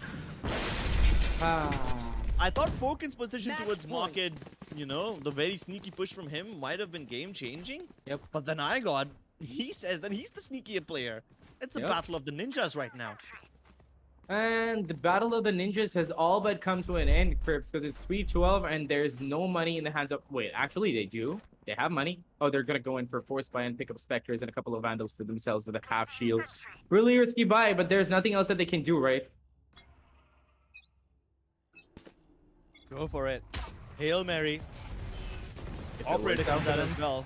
There's really not much that the Spectres will be able to do if they pick up these fights long range. Well, off to a pretty smoky start as Smokey gets the first kill. 4v5 right now. And honestly, FS is going to become the cleaner crew anytime right now. Smokey has been tagged in. Oh, a beautiful slap to the face. As Cyrex feels the force of that Vandal tap. And iGod. Oh, even though it's caught sleeping, he pulls out his classic and makes it count. Gets a couple of right top headshots and finishes him off. And it's all up to Forkin. Right now, Forkin can't really do much. At least a singular frag he can pick up, but that's about it. He has to reload and he has to just stay here for the people to push in. Location has been given out, and that's not a good position. And then he want to be in, and Smokey is going to be finishing it off with a beautiful spray down, putting the 13th round on the board. And congratulations, FS. You have played it out beautifully. You did give us a few scares and a few heart attacks in the middle when you started losing a few rounds on the first two maps. But right now, you showed us what you truly are, and you truly deserve this win. But at the same time, kudos to Outset for doing it so well and putting up so many rounds and giving FS a run for their money, Crips. Light. That's what FS were doing. They lit up the whole kill feed with their name. And I don't even know what to analyze in this game because honestly, it was so one-sided. It felt like everything that needed to be done was being done by FS, and it was so clinical. It was so textbook. They were playing aggressively, but they knew when to hold back. Every time one of their player manages to get in towards the mid or the market regions, everyone else takes a little step back. And they wait for the mid player to make a move. Then they all crunch together. And let's take a look at the highlights. This will be very clearly shown over there. And I love this thing. Their aggression is very channeled and controlled this time around, so FS were able to turn all their weak points and turn them into strengths. Indeed. And honestly, FS with that beautiful head start, I really thought that history was going to repeat itself and that, you know, they were going to be going down to the hands of Outset. But Outset, they were caught sleeping a little bit and their economy was not being properly managed. And FS, they were just at the right positions at the right time. I was really hoping that Outset was going to be putting up those, you know, this is exactly the moment where I was saying that they should put up crossfires. And that was exactly when Infinity picked up a 3K for himself. But that isn't enough. You had to put up crossfires. You had to fall back at the right time. And Outset wasn't doing that. They were just taking individual frags. And I just don't think that Ascent is a map for them. Icebox is something that they're better at because they had that opportunity to come into those rotates and those crossfires. But right now, you can do that on this map. But they were just not doing it. And FS, being the aggressor they are, and B2 being the aim god that he is, look at that. Tapping people left, right, and center. Obviously, Outset is going to be upset. And they were upset through the entire match, and they couldn't really recover from any of it. Yeah, emotional trauma as well from all the knifing that happened in the previous map. I don't think that's going to be an easy thing to get over. But hey, I love the way how FS were able to recover later on. Yeah, sure, Outset won the few rounds that they did, but after that, FS did not concede anything. Very precise. Their coordination was so much better, and their shots even more stronger. And sometimes they don't even need to connect the shots. Just the shock dots were enough. Indeed. And look at that. iGod, he was pushed up so deep in the side that nobody knew it. And really, Alex T could have taken him out and saved his teammate. But that's the thing. The synchronization just wasn't there from the side of Outset on this particular map. They had it properly set down on the second one. But on this one, it's just kind of like a sinusoidal wave. They have a map good and they don't on the next one. And it's just like it was like a fluctuation, wasn't it, Crips? The first one won out by FS, the second one won out by Outset, and the third one yet again being won out by FS. But we were kind of expecting that considering how aggressive FS is going to be. And I really thought since Ascent is kind of that aggressor happy map, FS might be winning it out. But honestly, it could have gone to Outset too. They could have put up Crossfires, and I really, really think that the Crossfires was the only thing they were missing because they have so much potential and they're good with their utilities, they're good with their lineups, and they're good with everything. The Crossfire and the teamwork was just not there. And if they had that, FS would have had a much harder time and it would have been a more neck and neck match and overtime even, but that just wasn't the case for this map, Crips. Yeah, we saw that they were struggling a little on Icebox, but they bring it back and they bring it back in style. A very convincing scoreline in the last map. And we thought that Ascent would be a little bit closer, in terms of score, but that was definitely not the case. We'll talk more about this during the analyst segment, but for that, ladies and gentlemen, you'll have to wait a little bit. We're going to be taking a short break first, and we'll be back with the analyst segment after that. You guys are watching the TEC Gauntlet Season 2 powered by LG Ultragear, WD Black, and AMD Ryzen Radio.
Hey guys, we're here to break down everything that happened between the game of FS versus Outset. Now, it was a little bit of a curse. Every time someone else wins the other map, they go to map number 3. Let's take a look at the video and see exactly how it panned out. We started off with Haven. Obviously, this was the map pick of Outset Esports. Who wins it? It's FS. But then Outset ends up winning the map pick of FS, and then we go to the decider, and this has become like a recurring trend in the Gauntlet right now.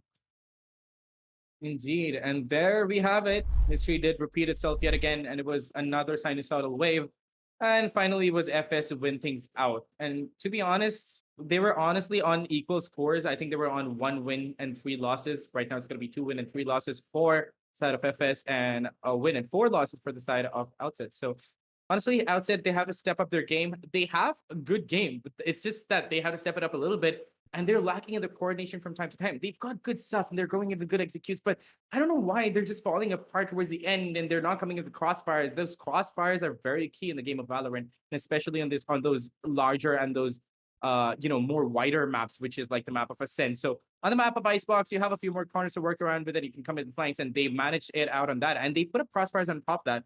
But I don't really understand why they didn't do that on the last map. Because if they did, FS couldn't have really won it out that easily. It wouldn't have been the score that it was.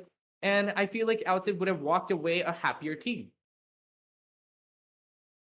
But Outset's happiness was limited. They had some really cool executes, like this one when they were able to bisect the map in half and then hit the A side from B Link, and just that was unexpected, right? So we Mm. had rounds like those when they were able to completely bamboozle FS. Also, there were some instances where Outset players were able to get into Garage undetected, and FS was struggling because they never saw those things coming. And this happened not just once, but it happened 3 times. That was a big problem. A little chink in the armor of FS that they eventually did plug, but by that time it was a bit too late. And Yeah. since Garage was like a place of difficulty for them, Outside Esports tried to abuse it as much as they can. But eventually, FS figured out the inner workings of Outside Esports, and they were like, "Nah, we'll deal with this, no problem." Yes, and honestly, that was good. A good call coming in from Outset over there. Like they managed to like exploit their weak link, which is Garage. And honestly, it is a weak link for a lot of these teams because I really think that's one of the most crucial parts about the map of Haven. Because you have a little bit of, if you have enough control over Garage and over that mid area. I mean, not even the mid area, especially that Garage and that window area. Then you can honestly take either B or C side and it'll work out for you. And Outset seem to like understand that, it's exactly what they kept going in for, and they managed to put up a good show. They managed to put up a good defensive side, and on top of that, on the attack side, they managed to do the same thing. So it worked out good for them, but wasn't just enough to counteract the perfectly passive plays of FS. It wasn't overly passive, it wasn't overly aggressive, and they were aggressive the right time towards the end. And they realized that complete and outright aggression and just being impatient is not going to work out for them. So honestly, it worked out better for FS. But on the second map, they realized that crossfires is the way to go. They took it all the way home. And honestly, I don't really know why that didn't happen at the third map, but good performance by Outset. And there's nothing much more to say about this because it was basically classic Valorant being played out by both teams. Yeah, the last one was funny, but FS were able to get a clean sweep. They didn't lose a single round in the second half. And that's Indeed. the way to go, because that really proves how potent FS are on the attacking side. This is something that almost every team will have to look out for, not just Outset, but every team in Gauntlet needs to be wary about this. FS on their attacking side are super, super strong. Although they have to make up for their defense, they have to make up for the lack of defensive potential. Yeah.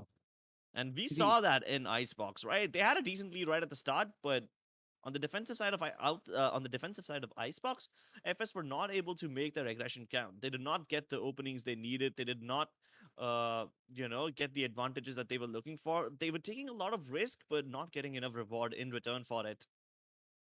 Exactly. And here's where I want to appreciate Outset because they started placing their members, their teammates, like pieces on a chessboard, and they were so strategically placed, and those angles were being covered so well that I really had to give it to them. And honestly, they deserve the win on Icebox, which goes to show that they had the potential, but I don't really understand how they didn't drive it all the way home through all the third 3 maps. It And just it is what it is sometimes, isn't it? And that's I feel exactly. like yeah, you just have to That's cover that. And I feel like once they do that, Outset is gonna be one of those top dog teams just up there with FS. And FS, on the other hand, it's not about the positioning, but about working on their aggression a bit more. Because they're going in way too hard for their own good. Sometimes you can go faster than than it is good for your own liking, and yours is going to be burning up the speed at which you're going with, and that's kind of the problem with FS. And on the other hand, Outset is a little more to do with the synchronization. And honestly, these two factors, if these two teams can pick up on, they're going to be moving up the ladder really soon. You see the Viper's pit in this round? Yeah, this is one of those regular Viper pits.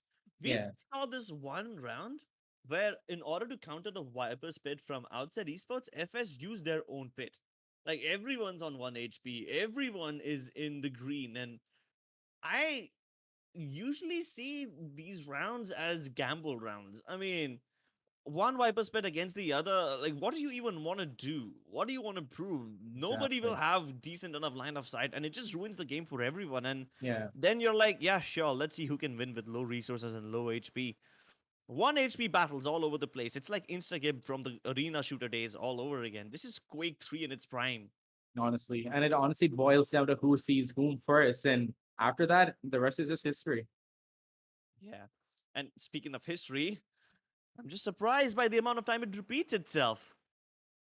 Kind of a And bad habit of all the history and all the history teachers and whatnot. But hey, if it's taught us one lesson today, that should be to keep an eye out for FS because they will improve eventually over the course of Gauntlet. If they do manage to qualify for the playoffs, or if not qualify for the playoffs, at least just not get relegated, I think that by the time we see them next, they're going to be a completely changed team. true, but here's the thing about it that them being relegated to now they're gonna have much more competition as you open up to a couple of more countries. So that is gonna be super fun to watch Oh, as yeah. Pakistan and Sri Lanka are gonna be coming into the mix too. So that's gonna be something that I'm looking forward to. And Nepal also, if I'm not wrong. So these new teams that haven't gotten that much of an opportunity to showcase their skill set are gonna be coming in. And FS, the teams like FS and Outset are gonna have it so much harder to get back into the divisions of the Gauntlet because these guys, I've seen them play, and they're mechanical gods. And really, I'm waiting for that to come in the next season. As we move into Ascent, the things to talk about become lesser and lesser. We did mention that the mid positioning from FS was really good. There were some rounds where OS was able to stop them, like for example this one. Infinity had some really good spray downs. We saw one over here on mid. We will see one more clip from Infinity on a shot when he's able to kill 3 people at once. But this clutch from Forkin, it was wonderful. He was able to isolate them both one by one, get a kill with the turret too in a very comical fashion. But after that one clutch, that was it. Everything else crumbled from Outset Esports, and FS were just so clinical. B2 almost was able to clutch out so many rounds. He was on a killing spree with the Reyna, and I love it. He plays the Cypher sometimes, which is a very strong sentinel, and then he picks up the Reyna. So he can play both ends of the spectrum when it comes to aggression. And honestly, it's just like B2 becomes a different person when he's playing the Reyna. It's I know that Yeah. he's good with the Cypher, but when he picks up that Reyna, it's almost as if the Leers work for him. It's like, I mean, they're supposed to, but it's almost as if they work as actual eyes and he gets information more than just blinding people. And they're always just so precisely placed. And that is the thing that people don't understand about Reyna. It's not that easy of a character to play because you have to know where you have to place your Leers. And B2 knows exactly how to do that. And when B2 picks up that Reyna, it's honestly B2's game and nobody can come in his way. And we saw that on the map of Susan as B2 just went ham on Outset. And he just his aim was just so precise and was getting headshots like it wasn't even his business. It was just like going left, right. He was getting a kill, getting another, coming back, getting a heal, going for the next. And look at this. iOS steps in to help him out a little bit, but without B2, this match, honestly, this last map would have been a really hard one for FS. Yeah, and he was able to get some stylish kills in the first pistol round too. And that was the win condition for Outset. If they lose the pistol, that's going to be the end of the road for them. FS Esports deny them any opportunity and quickly finish off this game before it's too late. They want to make it in time for supper, and they ate up Outset Esports as if it was a three-course meal, my bad. And that is pretty much it, ladies and gentlemen. Everyone on the side of FS stepped up. Smoke A, B2, everyone just going frag hungry and hunting out of their minds, and that's it. Both the teams were, on more or less a similar standing when it comes to the overall group scores, but now FS will have taken a clear lead. 13-3 on the last one. And honestly, I was hoping for more of a neck and neck action, at least on the last map. But then again, FS have proved themselves yet again, in fact, and they're not in their rocky place anymore. And I like the adaptability, like I was talking about, right? Like in the beginning, they had a little bit of a rocky start. Like I said, they didn't know when to go in for the aggression. They didn't know when to fall back and be a little more passive. But now that they have figured that out, and I started seeing, I honestly was in the middle of season one that I started seeing a newer side of FS, and they started going on along with that. And now in season two, they're just coming in and bringing the storm. Yes, I know they've lost out 3 matches, but then again, I can't really put it against them. I feel like it's a little bit of the aggression because of the aggression that they put on towards the beginning, and they have to know when to fall back. Because I feel like they give away a bit too many, one too many rounds at least, actually, with that aggression that they give out. Because once you go and get settled in with that aggression, the other teams are obviously going to be figuring that out. They're just going to be spawning at camping at spawn more like, I'm sorry. And they're just going to be waiting for FS to push in, and that's going to be the end of things. And they keep doing it over and over again, and they don't really know when to rein it back. They eventually did, but a little too late sometimes. And honestly, I feel like that's the only reason why they lost it out. But that's pretty much it. They've still got it covered, and that was a well-deserved win. But that's pretty much all we have to talk about for FS and Outset for today's, ladies and gentlemen. But we're not done with the matches, and I'm pretty sure you guys are waiting for the next matches to come in, which are going to be tomorrow. But right now, Crips, if you have any closing thoughts, if you have any closing thoughts, just give it to us. And oh, I'm sorry, a little bit of a mix up from my side. We still have Velocity versus Team T69. Oh, that is going to be one exciting match to watch. So be tuned in for that to come up. Just set your timers to 8 p.m. because you better not be missing that. That is going to be an even more exciting affair than the match that we just saw. Velocity versus Team 69. Wow, that's the perfect match for a good Friday. I'm sorry, it's not Friday, it's Thursday. Damn, I'm losing time. Good match for a Thursday evening. You should be having your dinner prepared and all your extra popcorn set aside because this match is gonna be a nice little thing to see today.